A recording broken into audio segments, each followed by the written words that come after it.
Hallelujah. Hallelujah. Let's go into the word. Before that, we will look to God. ದೇವರ ವಾಕ್ಯಕ್ಕೆ ಹೋಗುವುದಕ್ಕಿಂತ ಮುಂಚಿತವಾಗಿ ನಾವು ದೇವರನ್ನು ನಾವು ನೋಡೋಣ. ಆಂಗ್ಲ ಕಣ್ಣು ಮೂಡಿ ಆಂಡರ್ ನೋಕಿ ಪಾಪಂ. ನಾವೆಲ್ಲರೂ ಕಣ್ಣುಗಳನ್ನು ಮುಚ್ಚಿ ನಾವು ದೇವರನ್ನು ನೋಡೋಣ. ಯೇಸುವೆ ನನ್ರಿ ರಾಜಾ. ಅಲ್ಲ ವಾಯತ್ತೊಂದು ಆಂಡರ್ ಕೊಂಚ ನನ್ರಿ சொல்வோமா. ಎಲ್ಲರೂ ಬಾಯಿಗಳನ್ನು ತೆರೆದು ಕೆಲವು ನಿಮಿಷಗಳ ಕಾಲ ದೇವರಿಗೆ ನಾವು ಸ್ತೋತ್ರವನ್ನು ಸಲ್ಲಿಸೋಣ. ಯೇಸಪ್ಪ ಉಮಕ್ಕೆ ನನ್ರಿ. ಯೇಸುವೆ ಉಮಕ್ಕೆ ನನ್ರಿ ನನ್ರಿ ನನ್ರಿ Raja. Lord, we thank you, Lord. We praise you, Lord. We worship you, Lord. We worship you, Jesus. We worship you, Lord. பரிசுத்த ஆவியானவரே உமக்கு நன்றி நன்றி நன்றி நன்றி நன்றி ராஜா. பரிசுத்த ஆவியானவரே உமக்கு நன்றி நன்றி நன்றி நன்றி. Lord, we pray that you will release your anointing in this place, oh Father God Jesus. ಅಭಿಷೇಕವನ್ನು ಇವರ ಮೇಲೆ ಸುರಿಸುವುದಕ್ಕಾಗಿ ನಾನು ಪ್ರಾರ್ಥಿಸುತ್ತೇನೆ ದೇವರೇ. Lord, you are worthy to be worshipped this morning. ದೇವರೇ ನೀನು ಕೃತಜ್ಞತೆಗೆ ಸ್ತೋತ್ರಕ್ಕೆ ಯೋಗ್ಯನು ದೇವರೇ. ನಿಮ್ಮ ನನ್ರಿಯೋಡು ಉಮ್ಮೆ ಸ್ತೋತ್ರಿக்கிறோம் அப்பா. ನಿಮ್ಮನ್ನು ಕೃತಜ್ಞತೆ ಮುಖಾಂತರವಾಗಿ ನಾನು ನಿಮಗೆ நல்லவர், நீ வல்லவர், நீ போதுமானவர். நன்றியோடு உம்மை ஸ்தோத்திரிக்கிறோம் ஸ்தோத்திரிக்கிறோம் ஸ்தோத்திரிக்கிறோம். அல்ல வாயை திறந்து ஆண்டவரே ஸ்தோத்திரம் சொல்லுங்க. அப்பா உமக்கு ஸ்தோத்திரம் ஸ்தோத்திரம் ஸ்தோத்திரம் ஸ்தோத்திரம் அப்பா. அப்பா உமக்கு ஸ்தோத்திரம். நன்றியோடு உம்மை ஸ்தோத்திரிக்கிறோம், உம்மை துதிக்கிறோம், உம்மை துதிக்கிறோம். பரிசுத்த ஆவியானவரே நன்றி நன்றி நன்றி நன்றி நன்றி நன்றி நன்றி ராஜா. Oh, we thank you, Lord. We praise you, Jesus. We bless you, Lord. We magnify you. We exalt your holy name, oh God. Thank you, Jesus. Thank you, Lord. We thank you, Jesus. Thank you, thank you, thank you, Lord. அப்பா நீங்க பேசுங்க ராஜா. அப்பா நீ ಮಾತನಾಡು ಸ್ವಾಮಿ.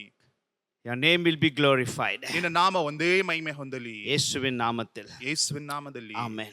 Amen. This morning I just want to share few things. ಈ ಒಂದು ಬೆಳಗಿನ ಸಮಯದಲ್ಲಿ ಕೆಲವು ವಾಕ್ಯಗಳನ್ನು ಮಧ್ಯದಲ್ಲಿ ಹಂಚಿಕೊಳ್ಳುತ್ತೇನೆ.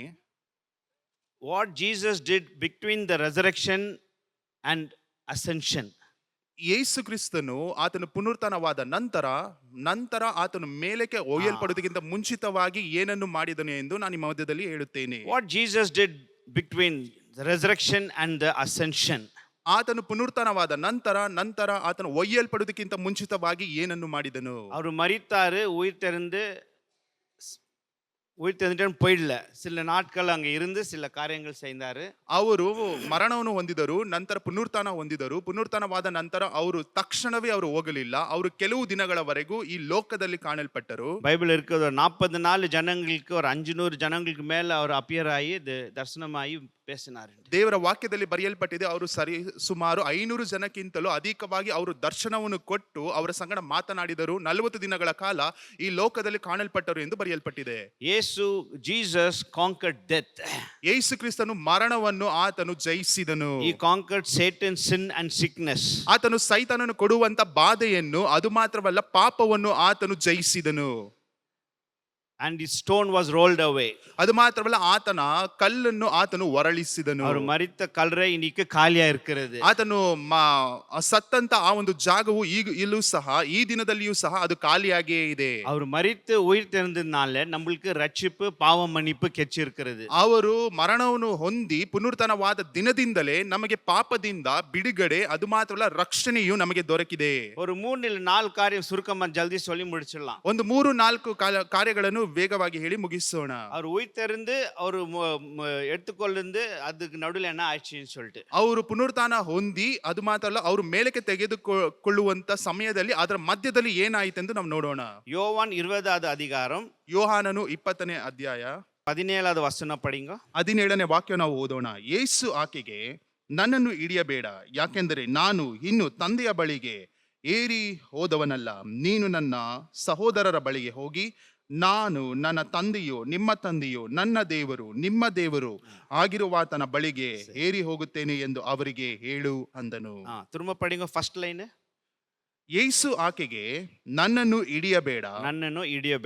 27வது ವಚನ படிங்க. 27ನೇ ವಾಕ್ಯವನ್ನು ಓದೋಣ. ಆಮೇಲೆ ತೋಮನಿಗೆ, ನಿನ್ನ ಬೆರಳನ್ನು ಈ ಕಡೆ ಚಾಚಿ ನನ್ನ ಕೈಗಳನ್ನು ಮುಟ್ಟಿ ನೋಡು. ನಿನ್ನ ಕೈ ಚಾಚಿ ನನ್ನ ಪಕ್ಕೆಯಲ್ಲಿ ಹಾಕು. ನಂಬದವನಾಗಿರಬೇಡ, ನಂಬುವವನಾಗು ಎಂದು ಹೇಳಿದನು. Here we see in the Bible, ಇಲ್ಲಿ ನಾವು ಸತ್ಯವೇದದಲ್ಲಿ ನಾವು ನೋಡುತ್ತೇವೆ, Mary Magdalene was weeping. ಅಲ್ಲಿ ಮಗ್ದಲದ ಮರಿಯಳು ಅಲ್ಲಿ ಅಳುತ್ತಿದ್ದಾಳೆ. Because the body of Jesus was not there. ಯಾಕಂದ್ರೆ ಯೇಸು ಕ್ರಿಸ್ತನ ಶರೀರವು ಅಲ್ಲಿ ಕಾಣಲ್ಪಡುತ್ತಿಲ್ಲ. And she heard the voice. ಅಲ್ಲಿ ಆಕೆ ಒಂದು ಶಬ್ದವನ್ನು ಕೇಳಿದಳು. ಸ್ತ್ರೀಯೇ ಏನ್ ನೀ ಅಳುರಾಯ್ ಅಂತ. ಸ್ತ್ರೀ, ಯಾಕೆ ನೀನು ಅಳುತ್ತಿದ್ದೀಯಾ? அந்த பக்கம் திரும்பி பார்க்கும்போது இயேசு இருந்தாரு. ஆனாக்கா அவளுக்கு ஒரு தோட்டக்காரன் மாதிரி தெரிஞ்சது. ಅಲ್ಲಿ ಆ ಪಕ್ಕದಲ್ಲಿ ಆ ಒಂದು ಶಬ್ದವು ಬರುವಂತಹ ಸಮಯದಲ್ಲಿ ಅಲ್ಲಿ ಯೇಸು ಕ್ರಿಸ್ತನು ನಿಂತಿದ್ದಾನೆ. ಆದರೆ ಈ ಒಂದು ಹೆಂಗಸಿಗೆ ಆತನು ಒಂದು ತೋಟಗಾರನ ರೀತಿಯಲ್ಲಿ ಕಾಣಲ್ಪಡುತ್ತಿದ್ದಾನೆ. அப்போ மேரி மேக்லின் வந்து அவர்கிட்ட கேட்குறாரு, இயேசு சரீரத்தை எங்க எடுத்துன்னு போயிட்டீங்க, தயவு செஞ்சு சொல்லுங்கன்ட்டு. ಆಕೆಯು ಆ ಯೇಸುವನ್ನೇ ನೋಡಿ, ಆ ಯೇಸುವಿನ ಶರೀರವು ಎಲ್ಲಿ ತೆಗೆದುಕೊಂಡು ಹೋಗಿ ಇಟ್ಟಿದ್ದೀರಾ, ದಯವಿಟ್ಟು ನನಗೆ ತಿಳಿಸಿ ಎಂದು ಕೇಳುತ್ತಾಳೆ. And when Jesus called her Mary, ನಂತರ ಯೇಸು ಕ್ರಿಸ್ತನು ಆಕೆಯನ್ನು ಮರಿಯಳೆ ಎಂದು ಕರೆಯುವಂತ and ಸಮಯದಲ್ಲಿ she came to know Jesus, ಆಕೆಯು ಯೇಸು ಕ್ರಿಸ್ತನನ್ನು ಗುರುತು ಹಿಡಿಯುವುದಕ್ಕೆ ಪ್ರಾರಂಭಿಸಿದಳು. and she ran to held him, hold him. ನಂತರ ಹೋಗಿ ಆತನನ್ನು ಬಿಗಿಯಾಗಿ ತಬ್ಬಿಕೊಳ್ಳುವುದಕ್ಕೆ ಹೋದಳು. And the Bible says Jesus said, don't touch me. ನಂತರ ಯೇಸು ಕ್ರಿಸ್ತನು ಹೇಳಿದನು, ವಾಕ್ಯದಲ್ಲಿ ಬರೆಯಲ್ಪಟ್ಟಿದೆ, ನನ್ನನ್ನು ಮುಟ್ಟಬೇಡ. அதே நேரத்துல நம்ம தாமஸ் கிட்ட போகும்போது இயேசு சொல்றாரு, touch me and see. ಅದೇ ಒಂದು ಅಧ್ಯಾಯದಲ್ಲಿ 27ನೇ ವಾಕ್ಯದಲ್ಲಿ ನೋಡಬೇಕಾದ್ರೆ ಯೇಸು ಕ್ರಿಸ್ತನು ತೋಮನಿಗೆ ಹೇಳುತ್ತಾರೆ, ಬಂದು ನನ್ನನ್ನು ಮುಟ್ಟಿ ನೋಡು. When Mary Magdalene came to Jesus to hold him, Jesus said, don't touch me. ಅಲ್ಲಿ ಮಗ್ದಳದ ಮರಿಯಳು ಯೇಸು ಕ್ರಿಸ್ತನನ್ನು ಅಪ್ಪಿಕೊಳ್ಳುವುದಕ್ಕೆ ಬರುವಂತ ಸಮಯದಲ್ಲಿ ಯೇಸು ಕ್ರಿಸ್ತನು ಹೇಳುತ್ತಾರೆ, ನೀನು ನನ್ನನ್ನು ಮುಟ್ಟಬೇಡ. அப்புறமா ஒரு 7 நாட்கள் ஆயிவிட்டு ಒಂದು 7 ದಿನಗಳಾದ ನಂತರ இயேசு வந்து மேல் மாடிக்கு போயிட்டு தாமஸ் கிட்ட சொல்றாரு, நீ இப்ப என்ன தொட்டு பாரு. ಯೇಸು ಕ್ರಿಸ್ತನು ಆ ಒಂದು ಮೇಲ್ ಮಹಡಿಗೆ ಹೋಗಿ ತೋಮನಿಗೆ ಹೇಳುತ್ತಾರೆ, ನೀನು ಬಂದು ನನ್ನನ್ನು ಮುಟ್ಟು. So why Jesus said to Mary Magdalene, don't touch me, then to Thomas after 7 days, now then he said, now you touch me and see, put your finger and see. ಯಾಕೆ ಮಗ್ದಳದ ಮರಿಯಳಿಗೆ ಯೇಸು ಕ್ರಿಸ್ತನು ನನ್ನನ್ನು ಮುಟ್ಟಬೇಡ ಎಂದು ಹೇಳಿದ ನಂತರ 7 ದಿನಗಳಾದ ನಂತರ ಆ ಒಂದು ಮೇಲ್ಮಹಡಿಯಲ್ಲಿ ತೋಮನಿಗೆ ಬಂದು ನನ್ನನ್ನು ಮುಟ್ಟಿ ನೋಡು ಎಂದು ಯಾಕೆ ಹೇಳಿದರು? When we read in Hebrews 8th chapter, ನಾವು ಇಬ್ರಿಯರು ಬರೆದ ಪತ್ರಿಕೆ 8ನೇ ಅಧ್ಯಾಯದಲ್ಲಿ ಓದುವಂತ ಸಮಯದಲ್ಲಿ God commanded to Moses to build a tabernacle as a pattern of what is in heaven. ಅಲ್ಲಿ ಮೋಶೆಗೆ ದೇವರು ಆಜ್ಞಾಪಿಸಿದರು, ಪರಲೋಕದಲ್ಲಿ ಯಾವ ರೀತಿಯಾಗಿ ಅಲ್ಲಿ ದೇವರ ಗುಡಾರವು ಕಟ್ಟಲ್ಪಟ್ಟಿದೆ ಅದೇ ರೀತಿಯಾಗಿ ಕಟ್ಟುವಂತೆ ಮೋಶೆಗೆ ದೇವರು ಒಂದು ಗುರುತನ್ನು ಕೊಟ್ಟರು. The structure what Moses built the tabernacle on this earth, it was the same structure was there in heaven. So God commanded to build Moses the same way. ಯಾವ ರೀತಿಯಾಗಿ ಪರಲೋಕದಲ್ಲಿ ಆತನನ್ನು ಆರಾಧಿಸುವಂತ ಆ ಒಂದು ಗುಡಾರವು ಯಾವ ರೀತಿಯಾಗಿದೆಯೋ ಅದೇ ರೀತಿಯಾಗಿ ಮೋಶೆಗೂ ಸಹ ದೇವರು ಆ ರೀತಿಯಾಗಿ ಕಟ್ಟಲ್ಪಡಬೇಕೆಂದು ಲೋಕದಲ್ಲಿ ಹೇಳಿದ ರೀತಿಯಲ್ಲಿ ಅದೇ ರೀತಿಯಾಗಿ ಮೋಶೆಯು ಅದನ್ನು ಕಟ್ಟಿದನು. So because of that, ಅದರ ನಿಮಿತ್ತವಾಗಿ we know one thing, ನಮಗೆ ಚೆನ್ನಾಗಿ ಗೊತ್ತಾಗುತ್ತದೆ, between Jesus and Thomas, what Jesus said, don't touch me, and after 7 days Jesus told Thomas, now you touch me. ನಮಗೆ ಇದರಿಂದ ಅರ್ಥವಾಗುತ್ತದೆ ಏನಕ್ಕೆ ಎಂದು. ಅಲ್ಲಿ ಮರಿಯಳಿಗೆ ನನ್ನನ್ನು ಮುಟ್ಟಬೇಡ ಎಂದು ಹೇಳಿ 7 ದಿನಗಳಾದ ನಂತರ ತೋಮನಿಗೆ ಯೇಸು ಕ್ರಿಸ್ತನು ಹೇಳುತ್ತಾನೆ, ನನ್ನನ್ನು ಮುಟ್ಟಿ ಪರೀಕ್ಷಿಸಿ ನೋಡು. Jesus had taken his blood which is shed on the cross to heaven and he placed it on the mercy seat between this. ಅಲ್ಲಿ ಯೇಸು ಕ್ರಿಸ್ತನು ತಾನು ಈ ಲೋಕದಲ್ಲಿ ಸುರಿಸಿದ ರಕ್ತವನ್ನು ತೆಗೆದುಕೊಂಡು ಹೋಗಿ ಅಲ್ಲಿ ಪಾಪ ಕ್ಷಮಾಪಣೆ ಎನ್ನುವಂತ ಆ ಒಂದು ಸಿಂಹಾಸನದ ಮೇಲೆ ಆತನು ಅದನ್ನು ಹಾಕಿದ್ದಾನೆ. We know in the earthly tabernacle the high priest will take the blood into the thing of mercy seat and he'll apply the blood. ಅಲ್ಲಿ ನೋಡಬೇಕಾದ್ರೆ ಅಲ್ಲಿ ಕ್ಷಮಾಪಣೆ ಎನ್ನುವಂತ ಆ ಒಂದು ಜಾಗದಲ್ಲಿ ಇಲ್ಲಿ ಇರುವಂತ ಯಾಜಕರು ಹೋಗಿ ಅಲ್ಲಿ ರಕ್ತವನ್ನು ತೆಗೆದುಕೊಂಡು ಹೋಗಿ ಅಲ್ಲಿ ಉಯ್ಯುತ್ತಾರೆ. And we know once in a year he takes the blood to that and apply it on the mercy seat. ಅದು ಮಾತ್ರವಲ್ಲದೆ ಆ ಒಂದು ಸಂಪ್ರದಾಯದ ಪ್ರಕಾರ ನೋಡಬೇಕಾದ್ರೆ ವರ್ಷದಲ್ಲಿ ಒಂದು ದಿನ ಹೋಗಿ ಆ ಒಂದು ರಕ್ತವನ್ನು ತೆಗೆದುಕೊಂಡು ಹೋಗಿ ಆ ಒಂದು ಯಜ್ಞದ ಮೇಲೆ ಅಲ್ಲಿ ಹಾಕುತ್ತಾರೆ. And the Bible says Jesus has been the high priest. He did the same thing, taking the blood to the heavenlies, placed it on the mercy seat. ಅದು ಯೇಸು ಕ್ರಿಸ್ತನು ಮಹಾಯಾಜಕನಾಗಿರುವುದರಿಂದ ಆತನು ತನ್ನ ರಕ್ತವನ್ನು ತೆಗೆದುಕೊಂಡು ಹೋಗಿ ಅಲ್ಲಿ ಕ್ಷಮಾಪಣೆ ಎನ್ನುವಂತ ಆ ಒಂದು ಸಿಂಹಾಸನದ ಮೇಲೆ ಆತನು ಹಾಕಿದ್ದಾನೆ. That is the reason when Mary Magdalene came to touch Jesus, Jesus said, don't touch me, I have to go to my Father. ಅದರ ನಿಮಿತ್ತವಾಗಿಯೇ ಮಗ್ದಳದ ಮರಿಯಳು ಯೇಸು ಕ್ರಿಸ್ತನನ್ನು ಮುಟ್ಟುವುದಕ್ಕೆ ಬರುವಂತ ಸಮಯದಲ್ಲಿ ಯೇಸು ಕ್ರಿಸ್ತನು ಹೇಳುತ್ತಾನೆ, ನನ್ನನ್ನು ಮುಟ್ಟಬೇಡ, ನಾನು ನನ್ನ ತಂದೆಯ ಬಳಿಗೆ ಹೋಗಬೇಕು.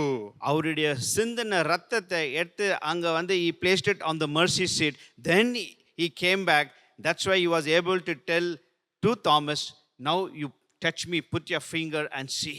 ಯೇಸು ಕ್ರಿಸ್ತನು ಆತನು ತನ್ನ ರಕ್ತವನ್ನು ತೆಗೆದುಕೊಂಡು ಹೋಗಿ ಅಲ್ಲಿ ಕ್ಷಮಾಪಣೆ ಎನ್ನುವಂತ ಸಿಂಹಾಸನದ ಮೇಲೆ ಇಟ್ಟ ನಂತರ ಬಂದು ಆ ಒಂದು 7ನೇ ದಿನದಲ್ಲಿ ತೋಮನ ಬಳಿಯಲ್ಲಿ ಬಂದು ಯೇಸು ಕ್ರಿಸ್ತನು ಹೇಳುತ್ತಾನೆ, ನನ್ನನ್ನು ಮುಟ್ಟಿ ನೋಡು ಎಂದು. Hallelujah. Hallelujah. That is the reason. ಅದೇ ಇದರ ಅರ್ಥ.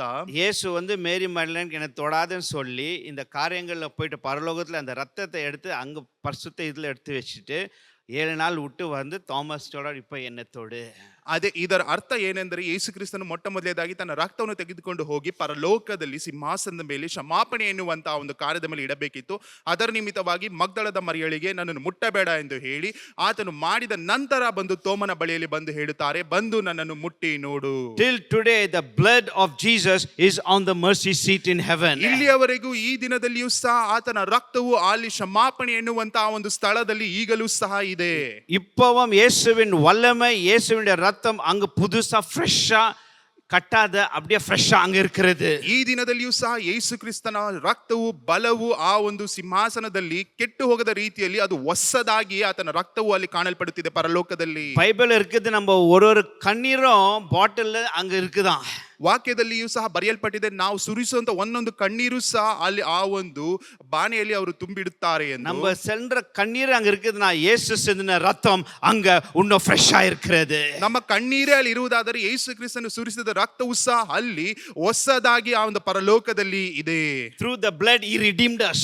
ಆತನ ರಕ್ತದ ಮುಖಾಂತರವಾಗಿ ನಮಗೆ ಬಿಡುಗಡೆ ಕೊಟ್ಟಿದ್ದಾನೆ. அந்த ரத்தத்தினால நமக்கு பாவ மன்னிப்பு கிடைச்சிருக்கிறது. ಆತನ ರಕ್ತದ ನಿಮಿತ್ತವಾಗಿ ನಮಗೆ ಪಾಪ ಕ್ಷಮಾಪಣೆ ಉಂಟಾಗಿದೆ. அந்த ரத்தத்தினால we have been delivered from sin, sickness and curse.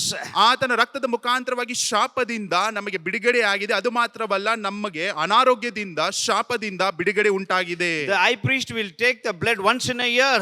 ಮಹಾಯಾಜಕನು ವರ್ಷದಲ್ಲಿ ಒಂದು ದಿನ ಮಾತ್ರ ರಕ್ತವನ್ನು ತೆಗೆದುಕೊಂಡು ಒಳಗಡೆ ಪ್ರವೇಶಿಸುತ್ತಾನೆ. That's why even today some people go to some pilgrim once in a year.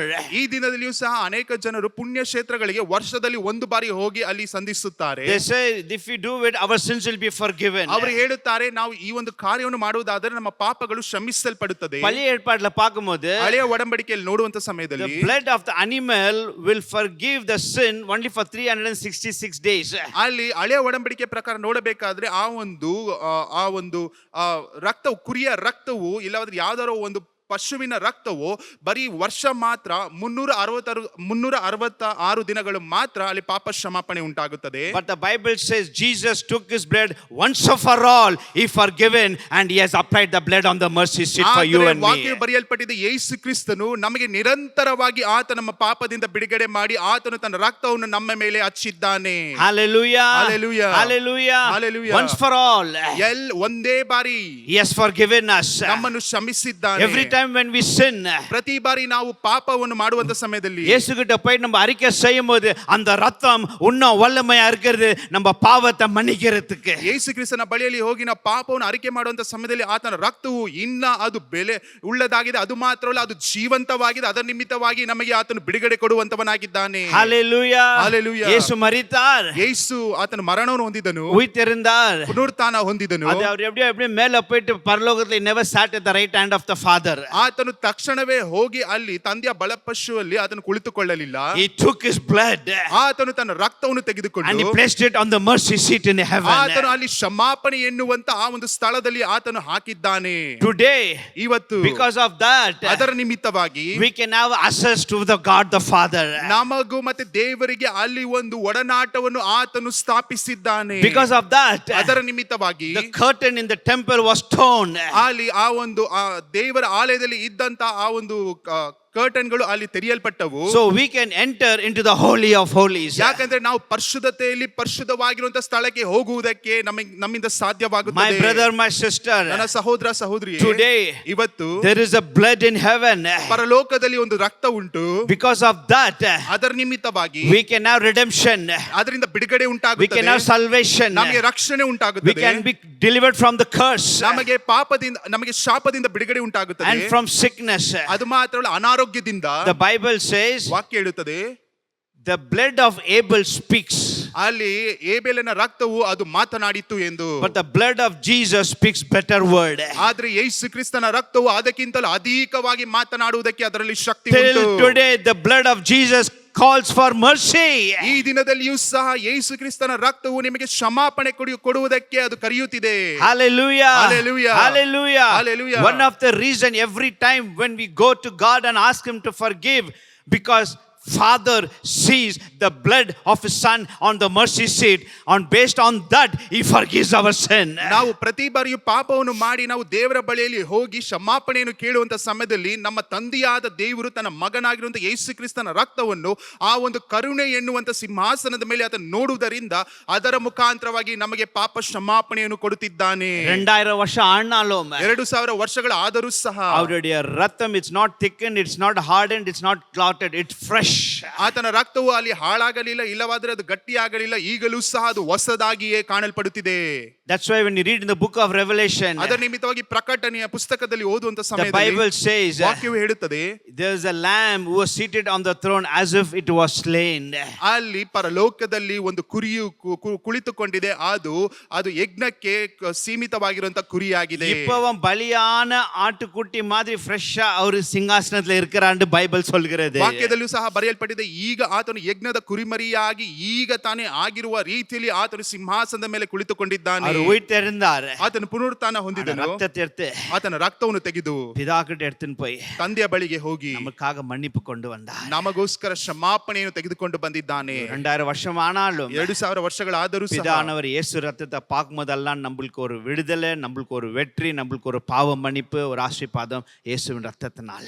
ತಂದೆಯಾದ ದೇವರು ತನ್ನ ಮಗನ ರಕ್ತವನ್ನು ನೋಡುವ ನಿಮಿತ್ತವಾಗಿ ನಮಗೆ ಒಂದು ಬಿಡುಗಡೆ, ನಮಗೆ ಒಂದು ಜಯ, ನಮಗೆ ಪಾಪ ಕ್ಷಮಾಪಣೆಯನ್ನು ಕೊಡುತ್ತಾ ಬರ್ತಿದ್ದಾರೆ. ரெண்டாவது பார்க்கும்போது ಎರಡನೇದಾಗಿ ನೋಡುವಂತ லூக் 24 ಲೂಕನು ಬರೆದ ಸುವಾರ್ತೆ 24ನೇ ಅಧ್ಯಾಯ, லூக் 24வது அதிகாரம் ಲೂಕನು ಬರೆದ ಸುವಾರ್ತೆ 24ನೇ ಅಧ್ಯಾಯ 2வது வசனம். ಎರಡನೇ ವಾಕ್ಯವನ್ನ ಓದಿಕೊಳ್ಳೋಣ. ಸಮಾಧಿಗೆ ಮುಚ್ಚಿದ ಕಲ್ಲು ಅಲ್ಲಿಂದ ಉರುಳಿಸಲ್ಪಟ್ಟಿರುವುದನ್ನು ಕಂಡು ಒಳಕ್ಕೆ ಹೋಗಿ ನೋಡುವಲ್ಲಿ, The second thing we see, the tomb was opened. ಅಲ್ಲಿ ನೋಡಬೇಕಾದ್ರೆ ಸಮಾಧಿಗೆ ಮುಚ್ಚಲ್ಪಟ್ಟಿದ್ದಂತ ಕಲ್ಲು ಅಲ್ಲಿ ತೆರೆಯಲ್ಪಟ್ಟಿತು. The tomb was opened ಅಲ್ಲಿ ಸಮಾಧಿಯು ತೆರೆಯಲ್ಪಟ್ಟಿದೆ, not to let Jesus to come out of the grave.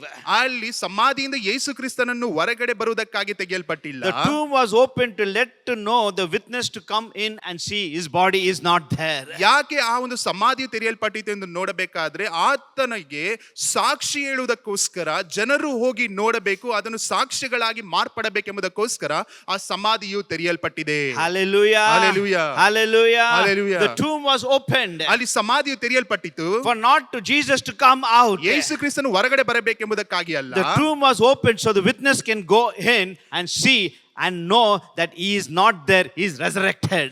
ಇಲ್ಲಿ ಜನರು ಹೋಗಿ ಆತನು ಅಲ್ಲಿ ಇಲ್ಲ, ಆತನು ಸತ್ತಿದರೂ ಸಹ ಆತನು ಮತ್ತೆ ಪುನರುತ್ಥಾನವಾಗಿದ್ದಾನೆ ಎಂಬ ಸಾಕ್ಷಿ ಹೇಳುವುದಕ್ಕೋಸ್ಕರ ಆತನ ಸಮಾಧಿಯು ತೆರೆಯಲ್ಪಟ್ಟಿತು. Hallelujah. Hallelujah. Come inside and see. ಒಳಗಡೆ ಬಂದು ನೋಡಿ And go out and tell. ಹೊರಗಡೆ ಹೋಗಿ ಹೇಳಿ. That was a message that day.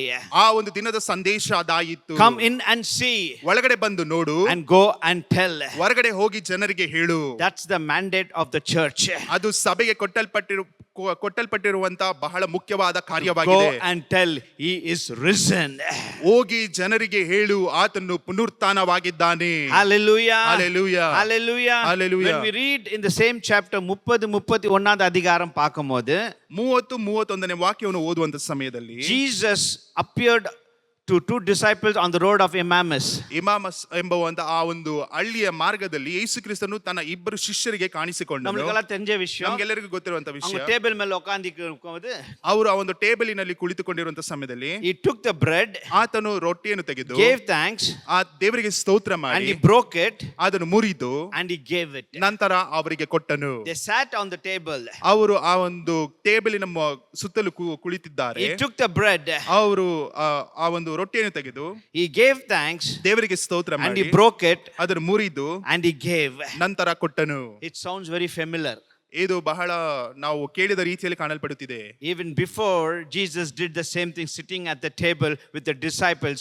ಆತನು ತನ್ನ ಶಿಷ್ಯರ ಸಂಗಡಲೂ ಸಹ ಇದನ್ನೇ ಮಾಡುತ್ತಿದ್ದನು, ಕುಳಿತುಕೊಂಡು ರೊಟ್ಟಿಯನ್ನು ಮುರಿಯುತ್ತಿದ್ದನು. He took the bread, ಆತನು ರೊಟ್ಟಿಯನ್ನು ತೆಗೆದುಕೊಂಡನು, he gave thanks, ದೇವರಿಗೆ ಸ್ತೋತ್ರ and he ಮಾಡಿದನು, broke it, ಅದರ ನಂತರ ಮುರಿದನು, and he gave it to the disciples. ನಂತರ ತನ್ನ ಶಿಷ್ಯರಿಗೆ ಕೊಟ್ಟನು. And the Bible says ನಂತರ ವಾಕ್ಯ ಹೇಳುತ್ತದೆ, when he did this, ಇದನ್ನು ಮಾಡುವಂತ ಸಮಯದಲ್ಲಿ the two disciples eyes were opened. ಇದನ್ನು ಮಾಡುವಂತ ಸಮಯದಲ್ಲಿ ಅಲ್ಲಿ ಇದ್ದಂತ ಇಬ್ಬರ ಶಿಷ್ಯರ ಕಣ್ಣುಗಳು ತೆರೆಯಲ್ಪಟ್ಟವು ಎಂದು. Hallelujah. Hallelujah. They could not recognize Jesus. ಯೇಸು ಕ್ರಿಸ್ತನು ಯಾರೆಂದು ಅವರು ತಿಳಿದುಕೊಳ್ಳುವುದಕ್ಕೆ ಅವರಿಂದ ಆಗಲಿಲ್ಲ. They never knew who Jesus was. ಅವರಿಗೆ ಗೊತ್ತಿರಲಿಲ್ಲ ಯೇಸು ಕ್ರಿಸ್ತನು ಯಾರು ಎಂದು. அந்த பந்தில உட்கார்ந்து இந்த பங்கு எடுக்கும்போது அந்த ரொட்டியை எடுத்து அப்பத்தை எடுத்து பிட்டு நன்றி சொல்லி கொடுக்கும்போது பைபிள் இருக்குது அவங்களுடைய கண்கள் ತೆರೆದது. ಆ ಒಂದು ಪಂಕ್ತಿಯಲ್ಲಿ ಕುಳಿತುಕೊಂಡು ಅವರು ದೇವರ ಸಂಗಡ ಕುಳಿತುಕೊಂಡು ಆ ಒಂದು ಸ್ಥಳದಲ್ಲಿ ರೊಟ್ಟಿಯನ್ನು ಮುರಿದು ದೇವರು ಸ್ತೋತ್ರ ಮಾಡಿ ನಂತರ ಕೊಟ್ಟ ನಂತರವೇ ಅವರ ಕಣ್ಣುಗಳು ತೆರೆಯಲ್ಪಟ್ಟವು. ಎವ್ರಿ ಟೈಮ್, ಪ್ರತಿ ಬಾರಿ when you come to the Lord's table, ನೀವು ದೇವರ ಪಂಕ್ತಿಗೆ ಬರುವಂತ ಸಮಯದಲ್ಲಿ, when you partake, ನೀವು ಅದರಲ್ಲಿ ಒಳಗಾಗುವಂತ ಸಮಯದಲ್ಲಿ your eyes will be opened, ನಿಮ್ಮ ಕಣ್ಣುಗಳು ತೆರೆಯಲ್ಪಡುತ್ತದೆ. your spiritual understanding will be opened. ಆತ್ಮಿಕ ವಿಷಯದಲ್ಲಿ ಜ್ಞಾನವು ನಿಮಗೆ ಅದು ಬದಲಾಗುತ್ತದೆ. They never recognized him. ದೇವರು ಯಾರೆಂದು ಅವರು ತಿಳಿದುಕೊಳ್ಳಲಿಲ್ಲ. When he broke the bread, ಅವರು ರೊಟ್ಟಿಯನ್ನು ಮುರಿದರು. when he gave it to them, ಅವರ ನಂತರ ಕೊಟ್ಟ ನಂತರ the Bible says, ವಾಕ್ಯ ಹೇಳುತ್ತದೆ, their eyes were opened. ಅವರ ಕಣ್ಣುಗಳು ತೆರೆಯಲ್ಪಟ್ಟವು There ಎಂದು. are so many things. ಇದಕ್ಕೆ ಅನೇಕ ಉದಾಹರಣೆಗಳುಂಟು. When you partake in the Holy Communion, ನೀವು ಅಲ್ಲಿ ದೇವರ ಪರಿಶುದ್ಧವಾದಂತ ಆ ಒಂದು ಕೂಟದಲ್ಲಿ ನೀವು ನಿಮ್ಮನ್ನು ನೀವೇ ಪಾಲುಗಾರರಾಗಿ ಮಾಡಿಕೊಳ್ಳುವಂತ you ಸಮಯದಲ್ಲಿ will understand. ನೀವು ಅರ್ಥ Your ಮಾಡಿಕೊಳ್ಳುತ್ತೀರಾ. eyes will be opened. ನಿಮ್ಮ ಕಣ್ಣುಗಳು ತೆರೆಯಲ್ಪಡುತ್ತದೆ. And Bible says, ನಂತರ ವಾಕ್ಯ ಹೇಳುತ್ತದೆ, do this often ಇದನ್ನು ಪ್ರತಿ ಬಾರಿ ಮಾಡಿರಿ, in remembrance of me, ನನ್ನನ್ನು ನೆನಪಿಸಿಕೊಳ್ಳುವುದಕ್ಕೋಸ್ಕರ, till I come back. ನಾನು ಹಿಂತಿರುಗಿ ಬರುವವರೆಗೂ. Every time when we partake in this Holy Communion, ನಾವು ಪ್ರತಿ ಬಾರಿ ಅಲ್ಲಿ ದೇವರ ಆ ಒಂದು ಪಂಕ್ತಿಯಲ್ಲಿ ನಾವು ಪಾಲುಗಾರರಾಗುವಂತ there ಸಮಯದಲ್ಲಿ is a hope. ಅಲ್ಲಿ ನಮಗೆ ಒಂದು ಭರವಸೆ ಉಂಟು. Jesus died for me. Yesu Krista ನನಗೋಸ್ಕರ ಮರಣವನ್ನು Jesus ಹೊಂದಿದನು. risen for me. Yesu Krista ನನಗೋಸ್ಕರ ಪುನರುತ್ಥಾನವಾದನು. And Jesus is coming back for me. ನಂತರ ಯೇಸು ಕ್ರಿಸ್ತನು ನನಗೋಸ್ಕರ ಹಿಂತಿರುಗಿ ಬರುತ್ತಿದ್ದಾನೆ. And he said, do this in remembrance of me, ಇದನ್ನು ನನ್ನ ನೆನಪಿಸಿಕೊಳ್ಳುವುದಕ್ಕೋಸ್ಕರ ಮಾಡಿರಿ ಎಂದು ಹೇಳಿದನು. till I come back. ನಾನು ಹಿಂತಿರುಗಿ ಬರುವವರೆಗೂ. நம்மளுக்கு ஒரு நம்பிக்கை. ನಮಗೆ ಒಂದು ನಂಬಿಕೆ. ஒரு டைம் நம்ம கம்யூனியன் எடுக்கும்போது அவரு சீக்கிரமா வரக போகிறார். ನಾವು ಪ್ರತಿ ಬಾರಿ ಆ ಒಂದು ಪಂಕ್ತಿಯಲ್ಲಿ ಭಾಗಿಗಳಾಗಿರುವಂತ ಸಮಯದಲ್ಲಿ ಆತನು ಮತ್ತೆ ಹಿಂತಿರುಗಿ ವೇಗವಾಗಿ ಬರುತ್ತಾನೆ ಎಂಬ ಭರವಸೆ ಉಂಟು. இன்னொன்னு பார்க்கும்போது ಇನ್ನೊಂದನ್ನು ನಾವು ನೋಡುವಂತ அந்த ಸಮಯದಲ್ಲಿ ரெண்டு சீஷர் இமாமஸ் ரோட்ல இயேசு தரிசனமாயி ಅಲ್ಲಿ ಎಮ್ಮಾಊರಿನಲ್ಲಿ ಯೇಸು ಕ್ರಿಸ್ತ ಅವರಿಗೆ ದರ್ಶನವಾಗಿ இந்த ரெண்டு பேர் ரொம்ப சீரியஸா பேசிட்டு இருக்காங்க. ಈ ಒಂದು ಇಬ್ಬರು ಬಹಳ ಸೀರಿಯಸ್ ಆಗಿ ಅವರು ಮಾತನಾಡುತ್ತಿದ್ದಾರೆ. இயேசு அவங்ககிட்ட தரிசனமாகி என்னப்பா பேசிட்டு இருக்கீங்க? ಯೇಸು ಕ್ರಿಸ್ತನ ಅವರ ಮಧ್ಯದಲ್ಲಿ ದರ್ಶನವನ್ನು ಕೊಟ್ಟು ಏನಪ್ಪಾ ಮಾತನಾಡುತ್ತಿದ್ದೀರಾ? ஏன் உங்க முகம் ரொம்ப துக்கமா இருக்குதுன்னு இயேசு கேக்குறாரு. ಯಾಕೆ ನಿಮ್ಮ ಮುಖವು ಬಹಳ ಸಪ್ಪಗಾಗಿದೆ, ಯಾಕೆ ದುಃಖದಲ್ಲಿ ಇದ್ದೀರಾ ಎಂದು என்ன ಯೇಸು ಕ್ರಿಸ್ತನು ಕೇಳುತ್ತಾನೆ. ரொம்ப இதுவா சீரியஸா டிஸ்கஸ் பண்ணிட்டு இருக்கீங்க? ஏன் உங்க முகம் ரொம்ப துக்கமா இருக்குது? ಯಾಕೆ ಬಹಳ ಕಳವಳದಿಂದ ನೀವು ಮಾತನಾಡುತ್ತಿದ್ದೀರಾ? ಅದು ಮಾತ್ರ ನಿಮ್ಮ ಮುಖಗಳು ಯಾಕೆ ದುಃಖದಿಂದ ತುಂಬಿಕೊಂಡಿದೆ? 18வது வசனத்துல பார்க்கும்போது 18ನೇ ವಾಕ್ಯದಲ್ಲಿ ಓದುವಂತ ಸಮಯದಲ್ಲಿ அவங்க சொல்றாங்க, ಅವರು ಹೇಳುತ್ತಾರೆ, are you a stranger? ನೀನು ದಾರಿ ಹೋಕನೆ, ನಿನಗೆ ಗೊತ್ತಿಲ್ಲವಾ? இன்னொரு வெர்ஷன்ல இருக்குது, are you a visitor? ಇನ್ನೊಂದು ಭಾಷೆ ಇನ್ನೊಂದು ಅರ್ಥದಲ್ಲಿ ಉಂಟು, ನೀನು ಏನು ಬರೀ ಸಾಧಾರಣ ರೀತಿಯಲ್ಲಿ ಬಂದಿ ಹೋಗುವವನ. அதே அதிகாரம் 16வது வசனத்தை படிக்கும்போது they could not recognize him. 16ನೇ ವಾಕ್ಯದಲ್ಲಿ ಓದುವಂತ ಸಮಯದಲ್ಲಿ ಯೇಸು ಕ್ರಿಸ್ತನು ಯಾರು ಎಂದು ಅವರಿಗೆ ತಿಳಿಯಲಿಲ್ಲ.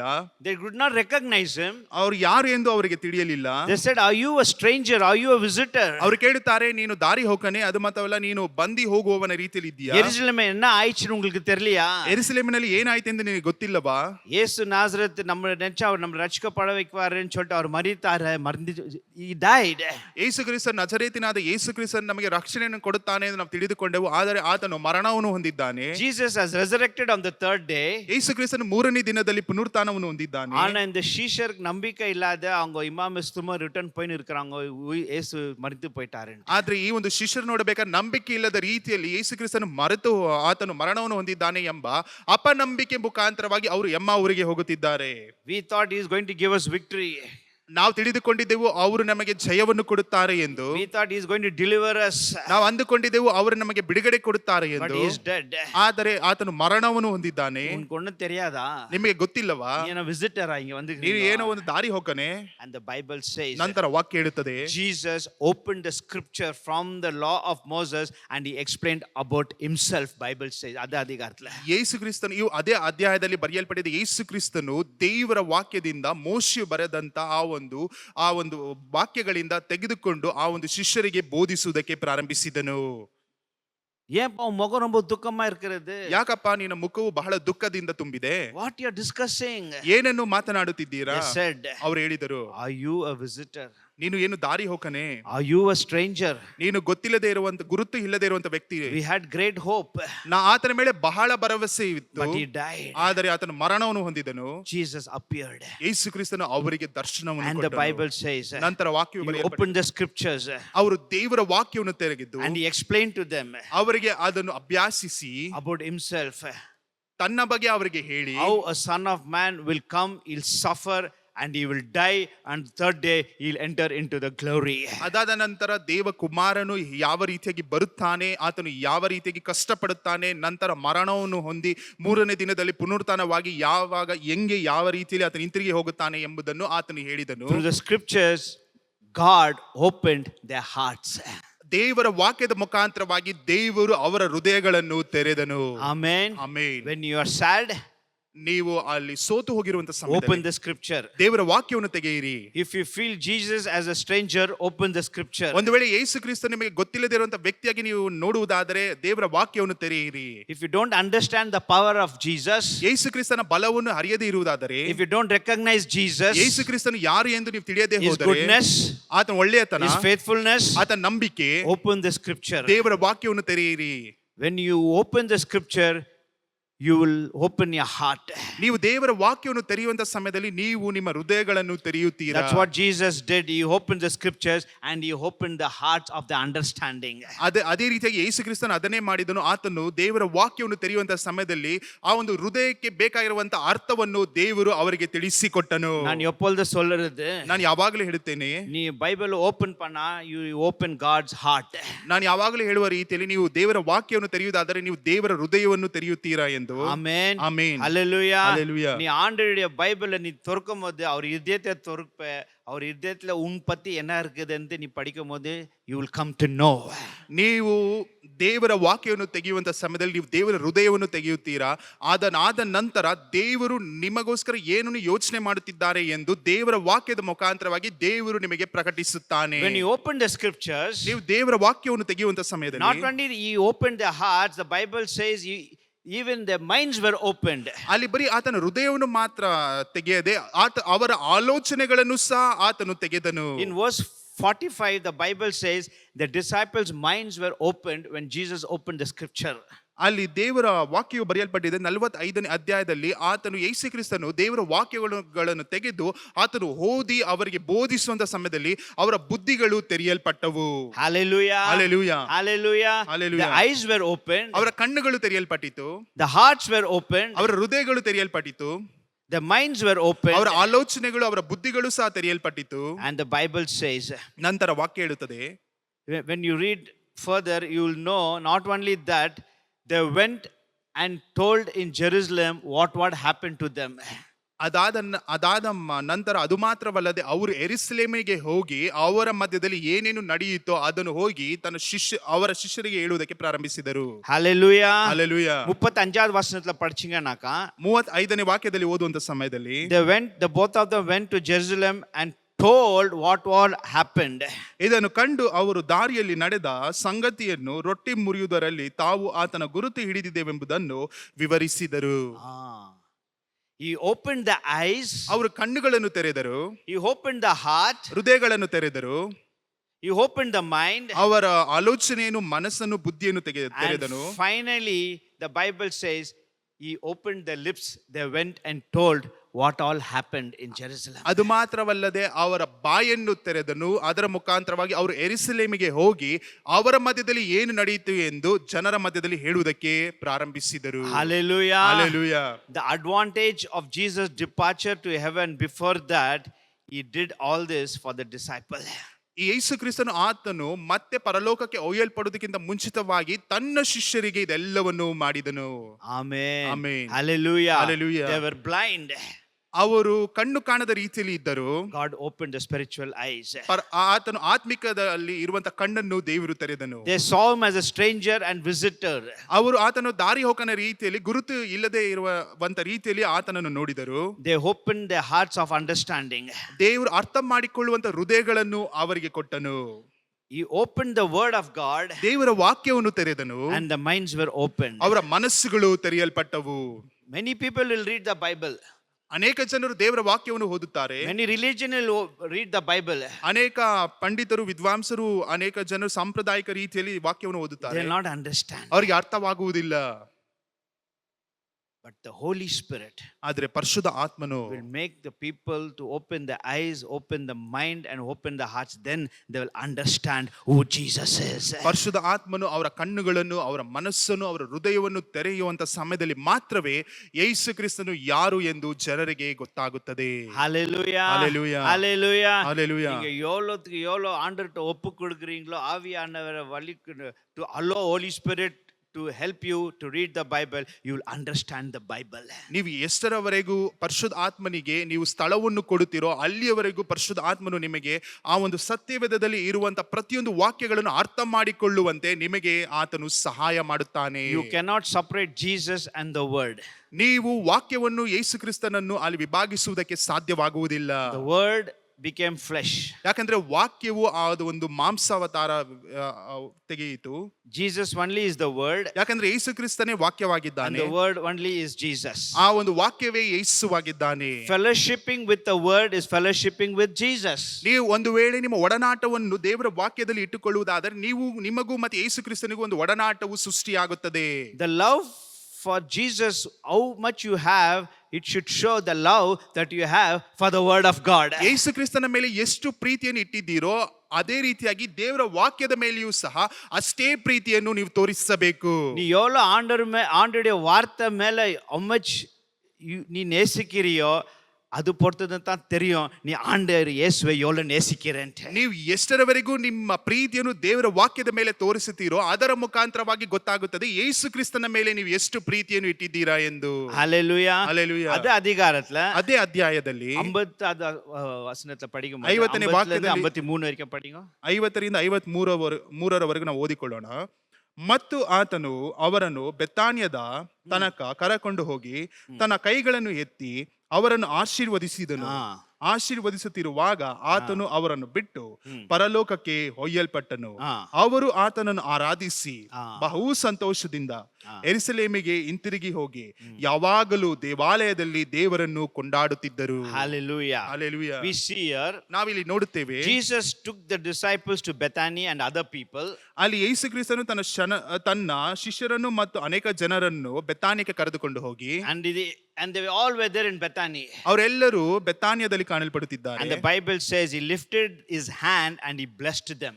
ವಾಕ್ಯವು ಬರೆಯಲ್ಪಟ್ಟಿದೆ, ಆತನು ತನ್ನ ಕೈಗಳನ್ನು ಎತ್ತಿ ಅವರನ್ನು ಆಶೀರ್ವದಿಸಿದನು. The last thing before the ascension, before Jesus Christ could be taken to heaven, the last thing Jesus did is he blessed his disciples and other people over there. ಅಲ್ಲಿ ಯೇಸು ಕ್ರಿಸ್ತನು ಪರಲೋಕಕ್ಕೆ ಒಯ್ಯಲ್ಪಡುವುದಕ್ಕಿಂತ ಮುಂಚಿತವಾಗಿ ಕೊನೆಯದಾಗಿ ಆತನು ಮಾಡಿದ್ದು ತನ್ನ ಶಿಷ್ಯರನ್ನು ಮತ್ತೆ ಇರುವಂತ ಮಿಕ್ಕ ಜನರನ್ನು ಆಶೀರ್ವದಿಸಿದನು. The last thing ಕೊನೆಯದಾಗಿ ಮಾಡಿದ್ದು before Jesus was ascended, ಪರಲೋಕಕ್ಕೆ ಒಯ್ಯಲ್ಪಡುವುದಕ್ಕಿಂತ ಮುಂಚಿತವಾಗಿ he lifted his hand ಆತನು ತನ್ನ ಕೈಗಳನ್ನು ಎತ್ತಿ and he blessed them. ಅವರನ್ನು ಆಶೀರ್ವದಿಸಿದನು. Hallelujah. Hallelujah. That was the last thing Jesus did. ಅದನ್ನೇ ಯೇಸು ಕ್ರಿಸ್ತನು ಕೊನೆಯದಾಗಿ ಈ ಲೋಕದ ಮೇಲೆ ಮಾಡಿದನು. And the first thing ಮೊಟ್ಟ ಮೊದಲನೇದಾಗಿ what disciples did, ಅಲ್ಲಿ ಇರುವಂತ ಶಿಷ್ಯರು ಏನ್ ಮಾಡಿದರು? they bowed down and they worshipped him and they praised him. ಅವರು ತಾವು ತಮ್ಮ ತಲೆಗಳನ್ನು ತಗ್ಗಿಸಿ ಆತನಿಗೆ ಆರಾಧನೆ ಸಲ್ಲಿಸಿ ಮಹಿಮೆಯನ್ನು ಸಲ್ಲಿಸಿದರು. கடைசியா இயேசு மேல எடுத்துக்கும் போகும்போது அவர் செய்திருந்து கையை விடுத்து ஆசீர்வதித்தாரு. ஆனா கடைசியாவது சிஷ்யருங்க மற்றவங்க சேர்ந்து என்ன பண்ணாங்க? They bowed down and worshipped and praised him, Bible says. ಅಲ್ಲಿ ವಾಕ್ಯವು ಬರೆಯಲ್ಪಟ್ಟಿದೆ, ಕೊನೆಯದಾಗಿ ಯೇಸು ಕ್ರಿಸ್ತನು ಪರಲೋಕಕ್ಕೆ ಒಯ್ಯಲ್ಪಡುವುದಕ್ಕಿಂತ ಮುಂಚಿತವಾಗಿ ಆತನು ಕರಗಳನ್ನು ಎತ್ತಿ ತನ್ನ ಶಿಷ್ಯರನ್ನು ಆಶೀರ್ವದಿಸಿದನು ಎಂದು. ಮೊಟ್ಟ ಮೊದಲನೇದಾಗಿ ತನ್ನ ಶಿಷ್ಯರು ಏನು ಮಾಡಿದರು ಎಂದು ನೋಡಬೇಕಾದ್ರೆ ಅವರು ತಲೆಗಳನ್ನು ಬೊಗ್ಗಿ ನಮಸ್ಕರಿಸಿ ದೇವರಿಗೆ ಆರಾಧನೆಯನ್ನು ಆತನನ್ನು ಮಹಿಮೆ ಪಡಿಸಿದರು. This should be always together. ಇದು ಯಾವಾಗಲೂ ಜೊತೆಯಾಗಿ ನಡೆಯಲ್ಪಡಬೇಕು. Hallelujah. Hallelujah. Hallelujah. Hallelujah. Every time when we worship him, every time when we praise him, God Jesus will lift his hand and he will bless us. ಪ್ರತಿ ಬಾರಿ ನಾವು ಆತನಿಗೆ ಮಹಿಮೆ ಸಲ್ಲಿಸುವಂತ ಸಮಯದಲ್ಲಿ, ಪ್ರತಿ ಬಾರಿ ನಾವು ಆತನಿಗೆ ಆರಾಧನೆಯನ್ನು ಸಲ್ಲಿಸುವಂತ ಸಮಯದಲ್ಲಿ, ಪ್ರತಿ ಬಾರಿಯೂ ದೇವರು ತನ್ನ ಕರಗಳನ್ನು ಚಾಚಿ ನಮ್ಮನ್ನು ಆಶೀರ್ವದಿಸುವಂತವನಾಗಿದ್ದಾನೆ. Amen. Amen. Hallelujah. Hallelujah. Hallelujah. Hallelujah. The more we praise him, the more we worship him, ಅಧಿಕವಾಗಿ ನಾವು ಆರಾಧಿಸುವಂತ ಸಮಯದಲ್ಲಿ, ಅಧಿಕವಾಗಿ ಆತನಿಗೆ ಮಹಿಮೆಯನ್ನು ಸಲ್ಲಿಸುವಂತ ಸಮಯದಲ್ಲಿ, the more the hand of God will rise to bless us. ಅಧಿಕವಾಗಿ ದೇವರ ಕರಗಳು ಮೇಲಕ್ಕೆ ಎತ್ತಿ ನಮ್ಮನ್ನು ಆಶೀರ್ವದಿಸುವಂತವನಾಗಿದ್ದಾನೆ. Hallelujah. Hallelujah. Hallelujah. Hallelujah. நம்ம கிறிஸ்தவ வாழ்க்கையில ಕ್ರೈಸ್ತರ ಜೀವಿತದಲ್ಲಿ முக்கியமானது என்னன்னாக்கா, ಮುಖ್ಯವಾದದ್ದು ಏನೆಂದರೆ ஆண்டவருடைய வார்த்தைக்கு நம்ம ஒப்பு கொடுக்கணும். ದೇವರ ವಾಕ್ಯಕ್ಕೆ ನಮ್ಮನ್ನು ಒಪ್ಪಿಸಿಕೊಡಬೇಕು. ஆண்டவருடைய வார்த்தையில நமக்கு ஒரு தாகம், ஒரு வாஞ்சை இருக்கணும். ದೇವರ ವಾಕ್ಯದಲ್ಲಿ ನಮಗೆ ಒಂದು ಬಯಕೆ ಇರಬೇಕು. நீ எவ்வளவு ஆண்டவருடைய வார்த்தை படிக்கிறியோ, ನೀನು ಎಷ್ಟರವರೆಗೂ ದೇವರ ವಾಕ್ಯವನ್ನು ಓದುತ್ತೀಯೋ, உன் ஆவிக்குரிய கண்கள் திறக்கப்படும், ನಿನ್ನ ಆತ್ಮಿಕ ಕಣ್ಣುಗಳು ತೆರೆಯಲ್ಪಡುತ್ತದೆ, உன் இதயத்தை திறக்கப்படும், ನಿನ್ನ ಹೃದಯವು ತೆಗೆಯಲ್ಪಡುತ್ತದೆ, your mind will be opened, ನಿನ್ನ ಆ ಒಂದು ಮನಸ್ಸು ತೆಗೆಯಲ್ಪಡುತ್ತದೆ, and you will not keep quiet, your lips will open and you'll go and tell others. ನೀನು ಸುಮ್ಮನೆ ಕುಳಿತುಕೊಳ್ಳುವುದಿಲ್ಲ, ನಿನ್ನ ಬಾಯಿ ತೆರೆಯಲ್ಪಡುತ್ತದೆ, ನೀನು ಹೋಗಿ ದೇವರ ಸುವಾರ್ತೆಯನ್ನು ಬೇರೆಯವರಿಗೆ ಸಾರುವುದಕ್ಕೆ ಪ್ರಾರಂಭಿಸುತ್ತೀಯ. Hallelujah. Hallelujah. Hallelujah. Hallelujah. அதுக்கு தான் நான் என்ன எப்பொழுது சொல்றது, சபைக்கு ரெகுலரா வர்ண கத்துக்கோங்க. ಅದಕ್ಕೆ ನಾನು ಯಾವಾಗಲೂ ಹೇಳುತ್ತೇನೆ, ನೀವು ಸಭೆಗೆ ನೀವು ಯಾವಾಗಲೂ ಚಾಚು ತಪ್ಪದೆ ಬನ್ನಿರಿ ಎಂದು. Church is a place where you get your instruction and direction for the whole week. ಸಭೆ ಎಂದು ಹೇಳಬೇಕಾದ್ರೆ ನಿಮಗೆ ವಾರ ಪೂರ್ತಿಯಾಗಿ ಯಾವ ಮಾರ್ಗದಲ್ಲಿ ನಡೆಯಬೇಕು, ಯಾವ ಒಂದು ಜಾಗಕ್ಕೆ ನೀವು ಹೋಗಿ ಏನನ್ನು ಮಾಡಬೇಕು ಎಂದು ಇಲ್ಲಿಂದ ಕಲಿಸಿಕೊಡುತ್ತಾರೆ. புரியுதுங்களா? ಅರ್ಥವಾಗುತ್ತಿದೆಯಾ? புரியுதுங்களா? நான் வீட்லயே பாத்துக்கிறேன்ட்டு லைவ்ல யூடியூப் ಲೈವ್ ಸರ್ವಿಸ್ ಉட்காந்து பார்க்காதீங்க. ನೀವು ನಾನು ಯೂಟ್ಯೂಬ್ ನಲ್ಲಿ ನೋಡುತ್ತೇನೆ, ಮನೆಯಲ್ಲೇ ಕುಳಿತುಕೊಂಡು ಆರಾಮಾಗಿ ನೋಡುತ್ತೇನೆ ಎಂದು ಲೈವ್ ಸರ್ವಿಸ್ ಅನ್ನು ನೋಡಿ ಕುಳಿತುಕೊಳ್ಳಬೇಡಿರಿ. இங்க இருக்கிற ஆண்டவருடைய பிரசன்னம், இங்க இருக்கிற அபிஷேகம், இங்க இருக்கிற சில காரியங்கள் அங்க வந்து லைவ்ல டிவில பார்க்கும்போது, ಮೊಬೈಲ್ பார்க்கும்போது இருக்காது. ಇಲ್ಲಿ ಇರುವಂತ ದೇವರ ಪ್ರಸನ್ನತೆ, ಇಲ್ಲಿರುವಂತ ದೇವರ ಅಭಿಷೇಕವು ನೀವು ಲೈವ್ ನಲ್ಲಿ ಕುಳಿತು ನೋಡಬೇಕಾದ್ರೆ ಅದು ಅಲ್ಲಿ ಕಾಣಲ್ಪಡುವುದಿಲ್ಲ. ஹalleluya. ஹalleluya. இங்க வரும்போது நீ ஆண்டவரை துதித்து ஆராதிக்கும் போது ஆண்டவருடைய கரம் கொஞ்சம் கொஞ்சமா எழும்பி உன்னை ஆசீர்வதிக்க வல்லவரா இருக்கிறார். ನೀವು ಇಲ್ಲಿ ಬಂದು ಕುಳಿತು ದೇವರನ್ನು ಆರಾಧಿಸುವಂತ ಸಮಯದಲ್ಲಿ ದೇವರ ಕರವು ಸ್ವಲ್ಪವಾಗಿ ಅದು ಎತ್ತಲ್ಪಟ್ಟು ನಿಮ್ಮನ್ನು ಆಶೀರ್ವದಿಸುವಂತದ್ದಾಗಿರುತ್ತದೆ. ஹalleluya. ஹalleluya. ஹalleluya. ஹalleluya. மூணாவது சொல்லி முடிச்சிடலாம். ಮೂರನೇದನ್ನು ಹೇಳಿ ನಾನು ಮುಗಿಸುತ್ತೇನೆ. யோவான் 20வது அதிகாரம், ಯೋಹಾನನು ಬರೆದ ಸುವಾರ್ತೆ 20ನೇ ಅಧ್ಯಾಯ 15வது ವಚನத்தை பார்க்கும்போது, 15ನೇ ವಾಕ್ಯವನ್ನು ಓದುವಂತ ಸಮಯದಲ್ಲಿ, ಯೇಸು ಆಕೆಯನ್ನು, ಅಮ್ಮ ಯಾಕೆ ಅಳುತ್ತಿ, ಯಾರನ್ನು ಹುಡುಕುತ್ತಿ ಎಂದು ಕೇಳಲು ಆಕೆ ಆತನನ್ನು, Jesus said to the women, why are you weeping? ಯೇಸು ಆ ಒಂದು ಹೆಂಗಸನ್ನು ನೋಡಿ ಕೇಳುತ್ತಾರೆ, ಯಾಕೆ ನೀನು ಅಳುತ್ತಿದ್ದೀಯಾ? ಯೇಸು ಉಯಿರ್ ತಿಂದಿದ್ದಾರೆಂದು ಮೋಕ್ಷಕ್ಕೆ ನೇರ ಹೋಯಿಲ್ಲ. ಯೇಸು ಕ್ರಿಸ್ತನು ಪುನರುತ್ಥಾನವಾದ ನಂತರ ಆತನು ತಕ್ಷಣವೇ ಮೋಕ್ಷವನ್ನು ಪಡೆದಿದ್ದೇನೆ ಎಂದು ಮೇಲಕ್ಕೆ ಹೋಗಲಿಲ್ಲ. Between the resurrection and ascension he stayed on the earth. ಆ ಪುನರುತ್ಥಾನವಾದ ನಂತರ ಆತನು ಒಯ್ಯಲ್ಪಡೋದಕ್ಕಿಂತ ಮುಂಚಿತವಾಗಿ ಆತನು ಆ ಒಂದು 40 ದಿನಗಳ ಕಾಲ ಆತನು ಈ ಲೋಕದಲ್ಲಿ ಕಾಣಲ್ಪಟ್ಟನು. There was a temporary visit to heaven. ಆತನು ಏನೋ ಕ್ಷಣ ಮಾತ್ರಕ್ಕೆ ಮಾತ್ರ ಪರಲೋಕಕ್ಕೆ ಹೋಗಿ ಬಂದನು. As I told you, he took the blood to the heavenlies and placed it in the mercy seat. ನಾನು ಹೇಳಿದ ರೀತಿಯಲ್ಲಿ ಆತನು ತನ್ನ ರಕ್ತವನ್ನು ತೆಗೆದುಕೊಂಡು ಕರುಣೆ ಎನ್ನುವಂತ ಒಂದು ಸ್ಥಳಕ್ಕೆ ಹೋಗಿ ಆತನು ತನ್ನ ರಕ್ತವನ್ನು ಕೊಟ್ಟು ಬಂದನು. புரிஞ்சிச்சுங்களா? ಅರ್ಥವಾಗುತ್ತಿದೆಯಾ? There was a visit.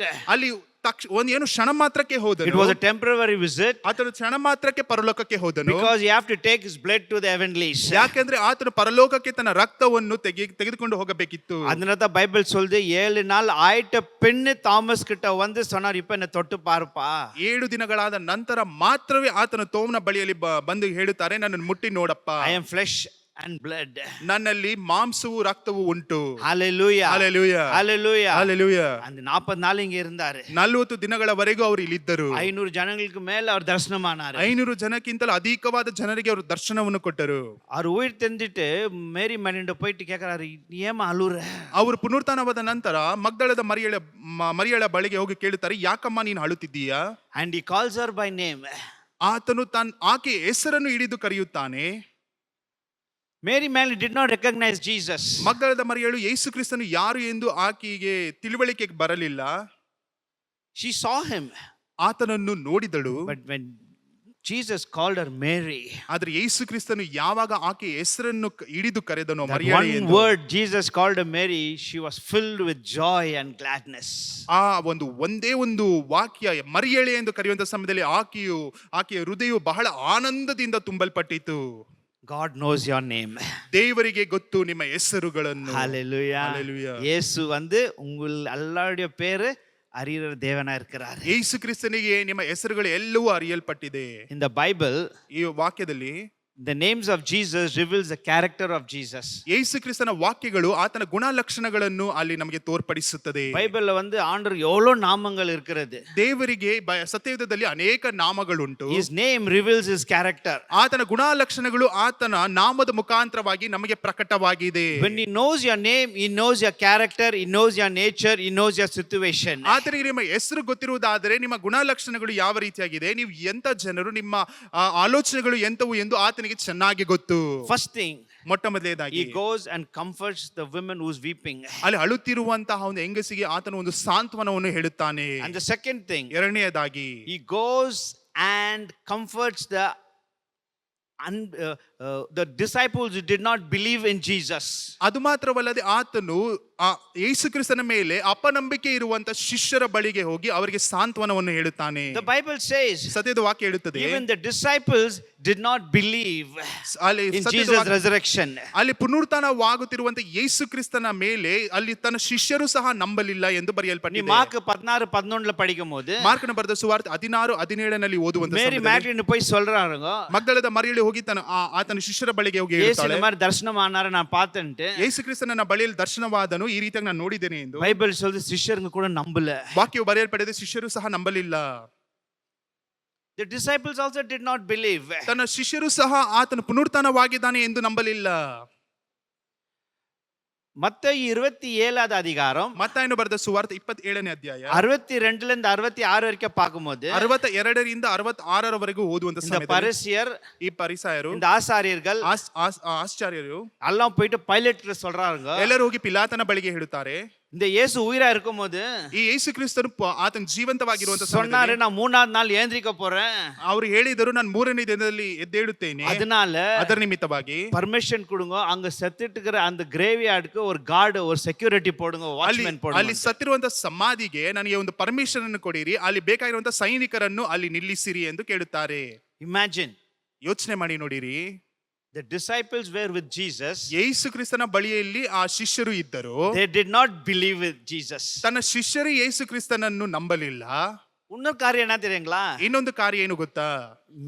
ಮೇರಿ ಮ್ಯಾಗ್ಡಲಿನ್, ಮಗ್ದಲದ ಮರಿಯಳು, and another Mary, ಇನ್ನೊಂದು ಮರಿಯಳು, and Salome, they were carrying the spices and going to the tomb. ಅಲ್ಲಿ ಆ ಒಂದು ಸಮಾಧಿಯ ಬಳಿಗೆ ಸುಗಂಧ ದ್ರವ್ಯಗಳನ್ನು ತೆಗೆದುಕೊಂಡು ಹೋಗುತ್ತಿದ್ದಾರೆ. Why they were carrying the spices? ಯಾಕೆ ಸುಗಂಧ ದ್ರವ್ಯವನ್ನು ತೆಗೆದುಕೊಂಡು ಹೋಗುತ್ತಿದ್ದಾರೆ? To embalm the body of Jesus. ಅಲ್ಲಿ ಯೇಸು ಕ್ರಿಸ್ತನ ಶರೀರವನ್ನು ಅಲ್ಲಿ ಸುವಾಸನೆ ಮುಖಾಂತರವಾಗಿ ಮಾಡುವುದಕ್ಕೋಸ್ಕರ. ಈಸ್ಟರ್ ಕಾಲೀಲ, ಆ ಒಂದು ಪುನರುತ್ಥಾನ ದಿನದ ಬೆಳಗಿನ ಜಾವದಲ್ಲಿ they were carrying the spices, ಅವರು ಆ ಒಂದು ಸುಗಂಧ ದ್ರವ್ಯವನ್ನು ತೆಗೆದುಕೊಂಡು ಹೋಗುತ್ತಿದ್ದಾರೆ, to embalm the body of Jesus. ಯೇಸು ಕ್ರಿಸ್ತನ ಶರೀರಕ್ಕೆ ಹಚ್ಚಬೇಕೆಂಬುದಕ್ಕೋಸ್ಕರ. அப்படினா என்ன? ಇದರ ಅರ್ಥವೇನು? இந்த ஸ்திரீங்க கூட இயேசு உயிர் தெரிந்தாருன்னு ವಿಶ್ವಾಸಿಸಿಲ್ಲ. ಈ ಒಂದು ಸ್ತ್ರೀಯರೂ ಸಹ ಯೇಸು ಕ್ರಿಸ್ತನ ಪುನರುತ್ಥಾನ ಹೊಂದಿದ್ದಾನೆ ಎಂದು ವಿಶ್ವಾಸಿಸಲಿಲ್ಲ. ಅದನ್ನ ತಾನೇ அந்த ಸ್ಪೈಸ್ ಎತ್ತನ್ பண்ணாங்க. ಅದರ ನಿಮಿತ್ತವಾಗಿ ತಾನೇ ಸುಗಂಧ ದ್ರವ್ಯವನ್ನು ತೆಗೆದುಕೊಂಡು ಹೋದರು. ಏನ ಚೆತ್ತು ಪನ ಬಾಡಿಗೆ ನಾ ಪೂಸನಂತೆ. ಯಾಕಂದ್ರೆ ಸತ್ತು ಹೋಗಿರುವಂತ ಶರೀರಕ್ಕೆ ನಾನು ಹಚ್ಚಬೇಕೆಂಬುದಕ್ಕೋಸ್ಕರ. What I'm trying to tell you, ಏನನ್ನು ಹೇಳುವುದಕ್ಕೆ ನಾನು ಬರುತ್ತಿದ್ದೇನೆ, the women who knew Jesus, ಯೇಸು ಕ್ರಿಸ್ತನನ್ನು ಅರಿತಿರುವಂತ ಹೆಂಗಸರು, they did not believe on resurrection.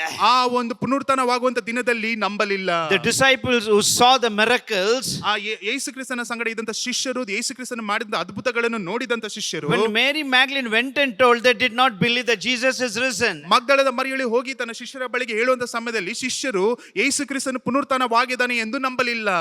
ಇದೆನ್ನ ವೇಡಿಕೆ தெரியுமா? ಇದು you know what's a funny thing?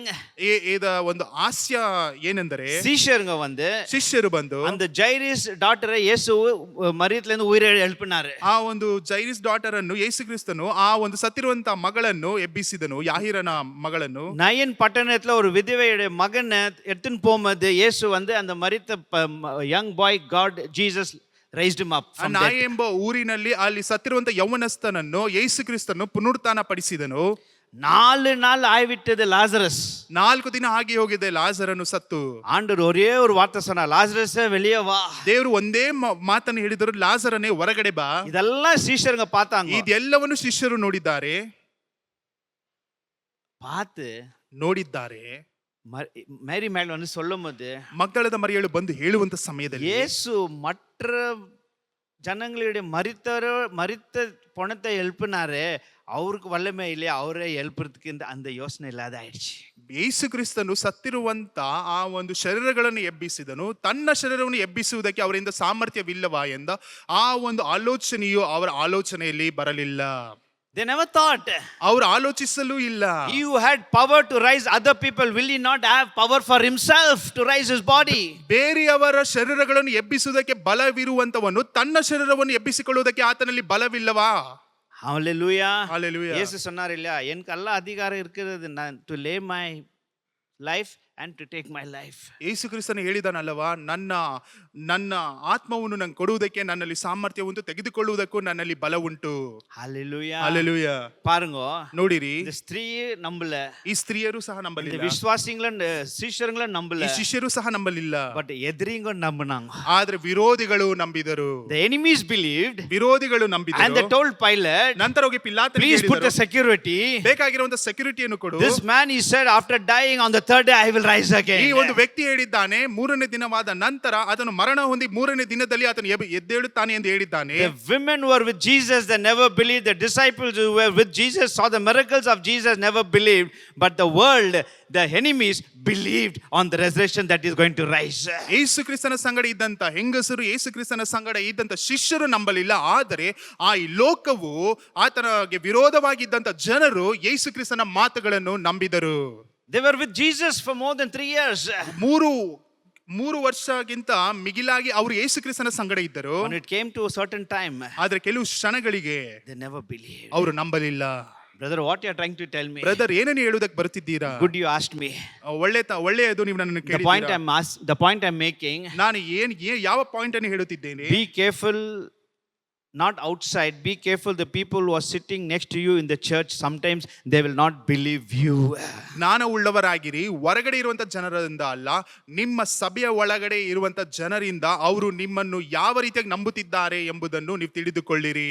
The brethren, the sister and the believers in the church who are sitting next to you, they will not believe each other who are sitting next to you, and the people who are sitting in the pew, they may not believe the person who's standing on the pulpit when he says something. ಇಲ್ಲಿ ಇರುವಂತ ಸಹೋದರಗಳು ಇಲ್ಲ ಸಹೋದರಿಗಳು ಒಂದು ವೇಳೆ ನೀವು ನಂಬದೇ ಇರಬಹುದು, ಇಲ್ಲಿಂದ ಯಾವ ವಾಕ್ಯಗಳು ಬರುತ್ತಿದೆ ಎಂದು ಅದನ್ನು ನಂಬದೇ ಹೋಗಬಹುದು. ನೀವುಗಳು who are sitting next to you, ನಿಮ್ಮ ಅಕ್ಕಪಕ್ಕದಲ್ಲಿ ಇರುವವರು ಸಹ ಅದನ್ನು ನಂಬುವುದಿಲ್ಲ. they'll be with you, ನಿಮ್ಮ ಸಂಗಡ ಇರುತ್ತಾರೆ, they will tell so many things, ನಿಮ್ಮ ಮಧ್ಯದಲ್ಲಿ ಅನೇಕ ವಾಕ್ಯಗಳನ್ನು ಹೇಳುತ್ತಾರೆ. but when you speak something, ಆದ್ರೆ ಏನೋ ಒಂದು ವಾಕ್ಯವನ್ನು ತೆಗೆದು ನೀವು ಅವರ ಬಳಿಯಲ್ಲಿ ಮಾತನಾಡುವಂತ ಸಮಯದಲ್ಲಿ they may not believe. ಅವರು ನಿಮ್ಮನ್ನು ನಂಬುವುದಿಲ್ಲ. Certain things when we preach from the pulpit, ಪುಲ್ಪಿಟ್ ಇಂದನೂ ಸಹ ಕೆಲವು ವಾಕ್ಯಗಳನ್ನು ನಾವು ಹಂಚಿಕೊಳ್ಳುವಂತ people who are ಸಮಯದಲ್ಲಿ sitting there, ಇಲ್ಲಿ ಕುಳಿತಿರುವಂತ ಜನರ ಸಮೂಹ they may not believe ಅದನ್ನು ನಂಬದೇ ಇರಬಹುದು. your vision, ಇಟ್ಟುವಂತ ಜ್ಞಾನ, your instructions, ನಮಗೆ ಕೊಟ್ಟಿರುವಂತ ಒಂದು ಆಲೋಚನೆಗಳು, certain things, ಕೆಲವು ಕಾರ್ಯಗಳು they will not believe. ಅದನ್ನು ನಂಬುವುದಿಲ್ಲ. Guys, here we see in the Bible, ನಾವು ವಾಕ್ಯದಲ್ಲಿ ನಾವು the ನೋಡುತ್ತೇವೆ, disciples never believed, ಅಲ್ಲಿ ಇದ್ದಂತ ಶಿಷ್ಯರು the ನಂಬಲಿಲ್ಲ, women never believed, ಆ ಒಂದು ಹೆಂಗಸರು ನಂಬಲಿಲ್ಲ, but the enemies believed. ಆದ್ರೆ ವಿರೋಧಿಗಳು ಅದನ್ನು ನಂಬಿದರು. Hallelujah. Hallelujah. Hallelujah. Hallelujah. But look at the life of Jesus and the love of Jesus. ಆದ್ರೆ ಯೇಸು ಕ್ರಿಸ್ತನ ಜೀವನವನ್ನು ನೋಡಿರಿ, ಯೇಸು ಕ್ರಿಸ್ತನ ಪ್ರೀತಿಯನ್ನು ನೋಡಿರಿ. Jesus was not angry. ಯೇಸು ಕ್ರಿಸ್ತನು ಅವರ ಮೇಲೆ ಆತನು ಕೋಪಗೊಳ್ಳಲಿಲ್ಲ. He was not frustrated that the disciples never believed him and never understood him. ಆದ್ರೆ ಆತನು ಉರಿಗೊಳ್ಳಲು ಇಲ್ಲ, ಆತನ ಶಿಷ್ಯರು ಆತನನ್ನು ಅರ್ಥ ಮಾಡಿಕೊಳ್ಳಲಿಲ್ಲ, ನಂಬಲಿಲ್ಲ ಎಂದು. They never understood my plan. ನಾನು ಇಟ್ಟಂತ ಆಲೋಚನೆಯನ್ನು ಅವರು ಅರ್ಥ ಮಾಡಿಕೊಳ್ಳಲಿಲ್ಲ. In the Bible, I have no time to explain. ವಾಕ್ಯದಲ್ಲಿ ಅನೇಕ ಉಂಟು, ಅದ ಸಮಯವಿಲ್ಲ. Many times Jesus told his disciples, ಅನೇಕ ಬಾರಿ ಶಿಷ್ಯರಿಗೆ ಯೇಸು ಕ್ರಿಸ್ತನು ಹೇಳಿದನು, that I'm going to die. ನಾನು ಮರಣವನ್ನು ಹೊಂದುತ್ತೇನೆ, Then on the third day I'm going to rise again. ಮೂರನೇ ದಿನದಲ್ಲಿ ನಾನು ಪುನರುತ್ಥಾನವಾಗುತ್ತೇನೆ. The Son of Man will suffer. ಅಲ್ಲಿ ದೇವ ಕುಮಾರನು ಅಲ್ಲಿ ಕಷ್ಟಪಡುತ್ತಾನೆ. On third day you will enter into glory. ಮೂರನೇ ದಿನದಲ್ಲಿ ಆತನು ಮಹಿಮೆಗೆ ಒಯ್ಯಲ್ಪಡುತ್ತಾನೆ. So many times he told. ಅನೇಕ ಬಾರಿ ಅವರ ಬಳಿಯಲ್ಲಿ ಹೇಳಿದನು, They never believed. ಅದನ್ನು ನಂಬಲಿಲ್ಲ. But Jesus was not frustrated. ಅದರ ಮುಖಾಂತರವಾಗಿ ಯೇಸು ಕ್ರಿಸ್ತನು ಆತನು ಕೋಪಕ್ಕೆ They ಒಳಗಾಗಲಿಲ್ಲ. never understood me. ಅವರು ನನ್ನನ್ನು ಎಂದಿಗೂ ಅರ್ಥ ಮಾಡಿಕೊಳ್ಳಲಿಲ್ಲ. என்னை விசுவாசிக்கல, நான் செய்த அற்புதத்தை விசுவாசிக்கல, என்னுடைய திட்டத்தை விசுவாசிக்கல, nothing, they never believed. But still, after resurrection, he went to the upper room, who are inside fearfully, they were inside. He went to them and he said, peace, fear not, to them. ನನ್ನ ಆಲೋಚನೆಯನ್ನು ವಿಶ್ವಾಸಿಸಲಿಲ್ಲ, ನನ್ನ ಆ ಒಂದು ಜ್ಞಾನವನ್ನು ಸಹ ಅವರು ಅರಿತುಕೊಳ್ಳಲಿಲ್ಲ, ನಾನು ಇಟ್ಟಂತ ಉದ್ದೇಶವನ್ನು ಅವರು ತಿಳಿದುಕೊಳ್ಳಲಿಲ್ಲ. ಆದರೂ ಪರವಾಗಿಲ್ಲ, ನಾನು ಅವರ ಮೇಲೆ ಉರಿಗೊಳ್ಳುವುದಿಲ್ಲ, ಕೋಪಗೊಳ್ಳುವುದಿಲ್ಲ ಎಂದು ಹೇಳಿ ಯೇಸು ಕ್ರಿಸ್ತನು ಅವರು ಇದ್ದಂತ ಆ ಒಂದು ಮೇಲ್ಮಹಡಿಗೆ ಯೇಸು ಕ್ರಿಸ್ತನು ಅವರ ಮಧ್ಯದಲ್ಲಿ ಹೋಗಿ ಪ್ರವೇಶಿಸಿ ನಿಮಗೆ ಸಮಾಧಾನವಾಗಲಿ ಎಂದು ಆತನು ಹೇಳಿದನು. Hallelujah. ಹಲ್ಲೆಲೂಯಾ. Jesus resurrected. ಯೇಸು ಕ್ರಿಸ್ತನ್ ಪುನರುತ್ಥಾನ அவர் ಹೊಂದಿದನು. உயிர்த்தெழுந்து அப்படியே போயிடல. ಆತನು ಪುನರುತ್ಥಾನ ಹೊಂದಿದ ನಂತರ ಆತನು ಹಾಗೆ ಹೋಗಲಿಲ್ಲ. He was preparing something. ಆತನು ಏನೋ ಒಂದನ್ನು ಸಿದ್ಧ ಮಾಡುತ್ತಿದ್ದನು. மேல் மாடியில ಮೇಲ್ಮಹಡಿಯಲ್ಲಿ ಶಿಷ್ಯರು பயந்து இருந்தாங்க. ಶಿಷ್ಯರು ಭಯದಿಂದ ಇದ್ದಾರೆ. ರೋಮನ್ಸ್ ಜೂಸ್ಗೆ நம்மள என்ன பண்ணிடுவாங்க. ರೋಮರು ಮತ್ತೆ ಆ ಯೂದರು ನಮ್ಮನ್ನು ಏನು ಮಾಡಿಬಿಡುತ್ತಾರೆ ಎಂದು. ಯೇಸು ಕೋಪ வரல. ಯೇಸುವಿಗೆ ಕೋಪ ಬರಲಿಲ್ಲ. அந்த ரூம்ல இருக்கும்போது ಆ ರೂಮಿನಲ್ಲಿ ಇರುವಂತ ಸಮಯದಲ್ಲಿ it was closed. ಅದು ಮುಚ್ಚಲ್ಪಟ್ಟಿದೆ. and அப்படியே அப்ப கூட he went inside. ಆದರೂ ಸಹ ಒಳಗಡೆ ಹೋಗಿದನು. he was not in the spirit. ಆತನು ಆತ್ಮದಲ್ಲಿ ಇರಲಿಲ್ಲ. he said, see, touch and see. ಆತನು ಹೇಳಿದನು, ನನ್ನ ಮುಟ್ಟಿ ನೋಡು, flesh and blood. ನನ್ನಲ್ಲಿ ಮಾಂಸವು ರಕ್ತವೂ ಉಂಟು. they gave the bread and fish to eat. ಆತನಿಗೆ ತಿನ್ನುವುದಕ್ಕೆ ಮೀನನ್ನು ರೊಟ್ಟಿಯನ್ನು ಕೊಟ್ಟರು. எனக்கு புரியல, ನನಗೆ ಅರ್ಥವಾಗಲಿಲ್ಲ. மாம்சமா ரத்தமா இருந்து கூட அந்த ரூம் மூடி இருந்தாலும் எப்படி உள்ள போனாரு சௌர தாண்டின்ட்டு எனக்கு இன்னும் புரியல. ಅವರು ಮಾಂಸದಿಂದಲೂ ರಕ್ತದಿಂದಲೂ ಕೂಡಿದರೂ ಸಹ, ಆ ಒಂದು ಕದಗಳು ಮುಚ್ಚಿದರೂ ಸಹ ಯಾವ ರೀತಿಯಾಗಿ ಒಳಗಡೆ ಹೋಗಿ ಪ್ರವೇಶಿಸಿದರು ಎಂದು ಈಗಲೂ ಸಹ ನನಗೆ ಅರ್ಥವಾಗುತ್ತಿಲ್ಲ. That is our Jesus Christ. ಅದೇ ನಮ್ಮ ಯೇಸು ಕ್ರಿಸ್ತನಾಗಿದ್ದಾನೆ. He is a supernatural God. ಆತನಲ್ಲಿ ಎಲ್ಲಾ ಶಕ್ತಿ ಉಂಟು. Amen. Amen. Hallelujah. Hallelujah. சரீரம் இருக்கிறது, ரத்தம் இருக்கிறது, எலும்பு இருக்கிறது, ஆனாலும் இந்த மாதிரி சோரை தாண்டி உள்ள போறாரு. ಆತನಲ್ಲಿ ಆ ಎಲುಬುಗಳು ಉಂಟು, ಶರೀರವು ಉಂಟು, ರಕ್ತವು ಉಂಟು, ಎಲ್ಲವೂ ಉಂಟು. ಆದರೆ ಬಾಗಿಲು ಮುಚ್ಚಿದರೂ ಸಹ ಅದನ್ನು ದಾಟಿ ಮುಂದಕ್ಕೆ ಹೋದನು. ஆவியில இல்ல, ಅವನು ಆತ್ಮದಲ್ಲಿ ಇಲ್ಲ, மாம்சத்தை தான் இருக்கிறாரு. ಮಾಂಸದಲ್ಲಿಯೇ ಇದ್ದಾರೆ. சேர காரியங்கள் வந்து வித்தியாசமா இருந்தது. ಆದ್ರೆ ಅವರು ಮಾಡುವಂತ ಕಾರ್ಯಗಳು ವ್ಯತ್ಯಾಸವಾಗಿದೆ. Hallelujah. Hallelujah. He comforted the women. ಅಲ್ಲಿ ಆ ಒಂದು ಹೆಂಗಸಿಗೆ ಸಾಂತ್ವನವನ್ನು ಹೇಳಿದರು. Unbelieving women. ಅಲ್ಲಿ ನಂಬಿಕೆ ಇಲ್ಲದೆ ಇರುವಂತ ಹೆಂಗಸಿಗೆ, unbelieving Thomas. ಅಲ್ಲಿ ನಂಬಿಕೆ ಇಲ್ಲದಂತ ತೋಮನಿಗೆ, unbelieving disciples. ಅಲ್ಲಿ ಅಪನಂಬಿಕೆ ಇರುವಂತ ಶಿಷ್ಯರಿಗೆ, and fearful disciples. ಅದು ಮಾತ್ರವಲ್ಲ, ಭಯದಿಂದ ಇರುವಂತ ಶಿಷ್ಯರಿಗೆ He went to them. ಅವರ ಬಳಿಗೆ He ಹೋದನು. encouraged them. ಅವರಿಗೆ ಆತನು ಉತ್ಸಾಹಿಸಿದನು. ಅವರು ಹೋಗೋದಕ್ಕೆ ಮುನ್ನಾಲೆ, ಅವರು ಹೋಗೋದಕ್ಕಿಂತ ಮುಂಚಿತವಾಗಿ the Bible, ನಾವು ವಾಕ್ಯವನ್ನು ಓದುವಂತ Bible says, ವಾಕ್ಯ ಹೇಳುತ್ತದೆ, he blew upon them and he said, receive the Holy Spirit. ಅವರ ಮೇಲೆ ಊದಿ ಆತನು ಹೇಳುತ್ತಾನೆ, ನೀವು ಪರಿಶುದ್ಧ ಆತ್ಮವನ್ನು ಹೊಂದಿಕೊಳ್ಳಿರಿ. Hallelujah. Hallelujah. Hallelujah. Hallelujah. ಅವರು ಕಟ್ಟಲೆ ಕೊಡುತ್ತಾರೆ. ಅಲ್ಲಿ ಆ ಒಂದು ಆಜ್ಞೆಯನ್ನು ಕೊಡುತ್ತಾರೆ, எங்கேயோ போவாதீங்க, ಎಲ್ಲೂ ಹೋಗಬೇಡಿರಿ, 10 நாள் ಯೆರೂಸಲೇಮ್ல இருங்க. 10 நாள் 10 ಯೆರೂಸಲೇಮ್. ದಿನಗಳ ಕಾಲ ಯೆರೂಸಲೇಮಿನಲ್ಲಿಯೇ ಇರಿ. The promise of the Father will be fulfilled until that don't leave that place. ತಂದೆಯ ಕೊಟ್ಟಿರುವಂತ ವಾಗ್ದಾನವು ನೆರವೇರುವ ತನಕ ನೀವು ಅಲ್ಲಿಯೇ ಇರಿ சொல்லிட்டு போயிட்டாரு. ಅದನ್ನು ಹೇಳಿ ಅವರು ಹೋಗಿದರು. Hallelujah. Hallelujah. கடைசியா ಕೊನೆಯದಾಗಿ ஒரு வசனம் சொல்லி நம்ம முடிச்சிடலாம். ಒಂದೇ ಒಂದು ವಾಕ್ಯವನ್ನು ಹೇಳಿ ಮುಗಿಸುತ್ತೇನೆ. எபிசியர் 4வது அதிகாரம், ಎಫೆಸದವರಿಗೆ ಬರೆದ ಪತ್ರಿಕೆ 4ನೇ ಅಧ್ಯಾಯ 8 லிருந்து 11. ಎಫೆಸದವರಿಗೆ ಬರೆದ ಪತ್ರಿಕೆ 4ನೇ ಅಧ್ಯಾಯ. முதலாவது சொன்னேன், ಮೊದಲನೇದಾಗಿ ನಾನು ಹೇಳಿದೆನು, what Jesus told Mary Magdalene and Thomas, don't touch me, and he said to Thomas, touch me. I explained why. ನಾನು ಮೊಟ್ಟ ಮೊದಲದಾಗಿ ಹೇಳಿದೆನು, ಮಗ್ದಲದ ಮರಿಯಳಿಗೆ ಯಾಕೆ ದೇವರನ್ನು ಮುಟ್ಟಬೇಡ ಎಂದು ಹೇಳಿ, ನಂತರ 7 ದಿನಗಳಾದ ನಂತರ ತೋಮನಿಗೆ ಬಂದು ನನ್ನ ಮುಟ್ಟಿ ನೋಡು ಎಂದು ಯಾಕೆ ಹೇಳಿದನು ಎಂದು ನಾನು ನಿಮಗೆ ಉದಾಹರಣೆಗಳನ್ನು ಕೊಟ್ಟೆನು. இரண்டாவது 2 ಶಿಷ್ಯர்கள் ಇಮ್ಮಾಸ್ ஊருக்கு போகும்போது, ಎರಡನೇದಾಗಿ ಎಮ್ಮ ಊರಿಗೆ 2 ಶಿಷ್ಯರು ಹೋಗುವಂತ ಸಮಯದಲ್ಲಿ எப்படி அவர் ಕಣ್களை ತೆರೆದ, ಯಾವ ರೀತಿಯಾಗಿ ಅವರ ಕಣ್ಣುಗಳನ್ನು ತೆರೆದನು, ಅವರ ಹೃದಯಗಳನ್ನು ತೆರೆದನು, ಮೈಂಡ್ ತೆರೆದ, ಅವರ ಆಲೋಚನೆಗಳನ್ನು ಮನಸ್ಸನ್ನು ತೆಗೆದನು, ಅವರ ಬಾಯಿಗಳನ್ನು ತೆರೆದನು, opened the scriptures. ಅಲ್ಲಿ ದೇವರ ವಾಕ್ಯವನ್ನು ತೆರೆದನು. Hallelujah. Hallelujah. Hallelujah. Hallelujah. Then I told how we comforted the unbelieving women and the disciples. ಅದು ಮಾತ್ರವಲ್ಲದೆ ಅಪನಂಬಿಕೆ ಇರುವಂತ ಶಿಷ್ಯರಿಗೆ, ಅಪನಂಬಿಕೆಯಾಗಿರುವಂತ ಹೆಂಗಸರಿಗೆ ಯಾವ ರೀತಿಯಾಗಿ ಸಾಂತ್ವನವನ್ನು ಮಾಡಿದನು ಎಂದು ನಾನು ಹೇಳಿದೆನು. ನಾಲ್ಕನೇದಾಗಿ ಹೇಳಿ ಮುಗಿಸೋಣ. ಎಫೆಸದವರಿಗೆ 4வது அதிகாரம் 8 லிருந்து 11. 4ನೇ ಅಧ್ಯಾಯ 8 ರಿಂದ 11 ನಾವು ಓದಿಕೊಳ್ಳೋಣ. ಆತನು ಉನ್ನತ ಸ್ಥಾನಕ್ಕೆ ಏರಿದಾಗ ತಾನು ಜಯಿಸಿದ ಆತನು ಉನ್ನತ ಸ್ಥಾನಕ್ಕೆ ಏರಿದಾಗ ತಾನು ಜಯಿಸಿದ ಬಹು ಜನರನ್ನು ಸೆರೆ ಹಿಡಿಕೊಂಡು ಹೋಗಿ ಮನುಷ್ಯರಿಗೆ ಧಾನ್ಯಗಳನ್ನು ಮಾಡಿದನು ಎಂಬುದಾಗಿ ಪ್ರವಾದಿಯು ಹೇಳುತ್ತಾನೆ. ಏರಿ ಹೋದನೆಂದು ಹೇಳಿದರಲ್ಲಿ ಭೂಮಿಯ ಅಧೋಭಾಗಕ್ಕೆ ಇಳಿದಿದ್ದನೆಂತಲೂ ಹೇಳಿದ ಹಾಗಾಯ್ತಲ್ಲ. ಇಳಿದು ಬಂದವನು ಮೇಳನ ಎಲ್ಲಾ ಲೋಕಗಳಿಗಿಂತ ಉನ್ನತವಾಗಿ ಏರಿ ಹೋದವನೇ. ಆದದರಿಂದ ಸಮಸ್ತ ಲೋಕಗಳನ್ನು ತುಂಬಿದವನಾಗಿದ್ದನು.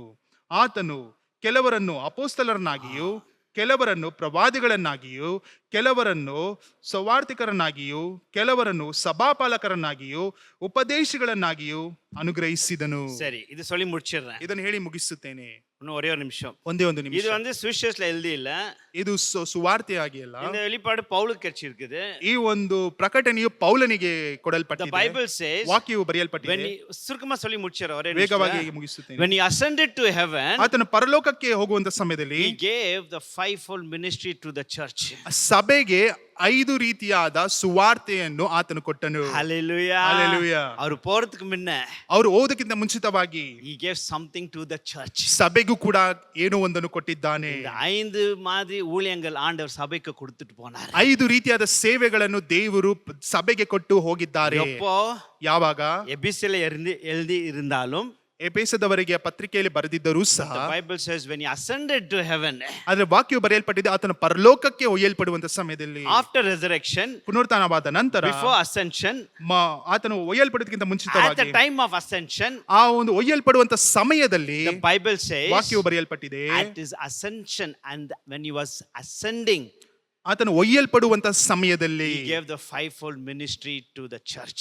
5 ರೀತಿಯಾದ ಸೇವೆಯನ್ನು ಸಭೆಗೆ ದೇವರು To some ಕೊಟ್ಟಿದ್ದಾನೆ. apostle, ಕೆಲವರನ್ನು to ಅಪೊಸ್ತಲರನ್ನಾಗಿ, some prophet, ಕೆಲವರನ್ನು to ಪ್ರವಾದಿಗಳನ್ನಾಗಿ, some evangelist, ಕೆಲವರನ್ನು to some ಸೌವಾರ್ತಿಕರನ್ನಾಗಿ, pastor, ಕೆಲವರನ್ನು to ಸಭಾಪಾಲಕರನ್ನಾಗಿ, some teacher. ಕೆಲವರನ್ನು ಉಪದೇಶಿಗಳಾಗಿ. Why? ಯಾಕೆ? The Bible says ವಾಕ್ಯವು ಬರೆಯಲ್ಪಟ್ಟಿದೆ, he gave this to the church. ಇದನ್ನು ಸಭೆಗೆ ಕೊಟ್ಟಿದ್ದಾನೆ. Why?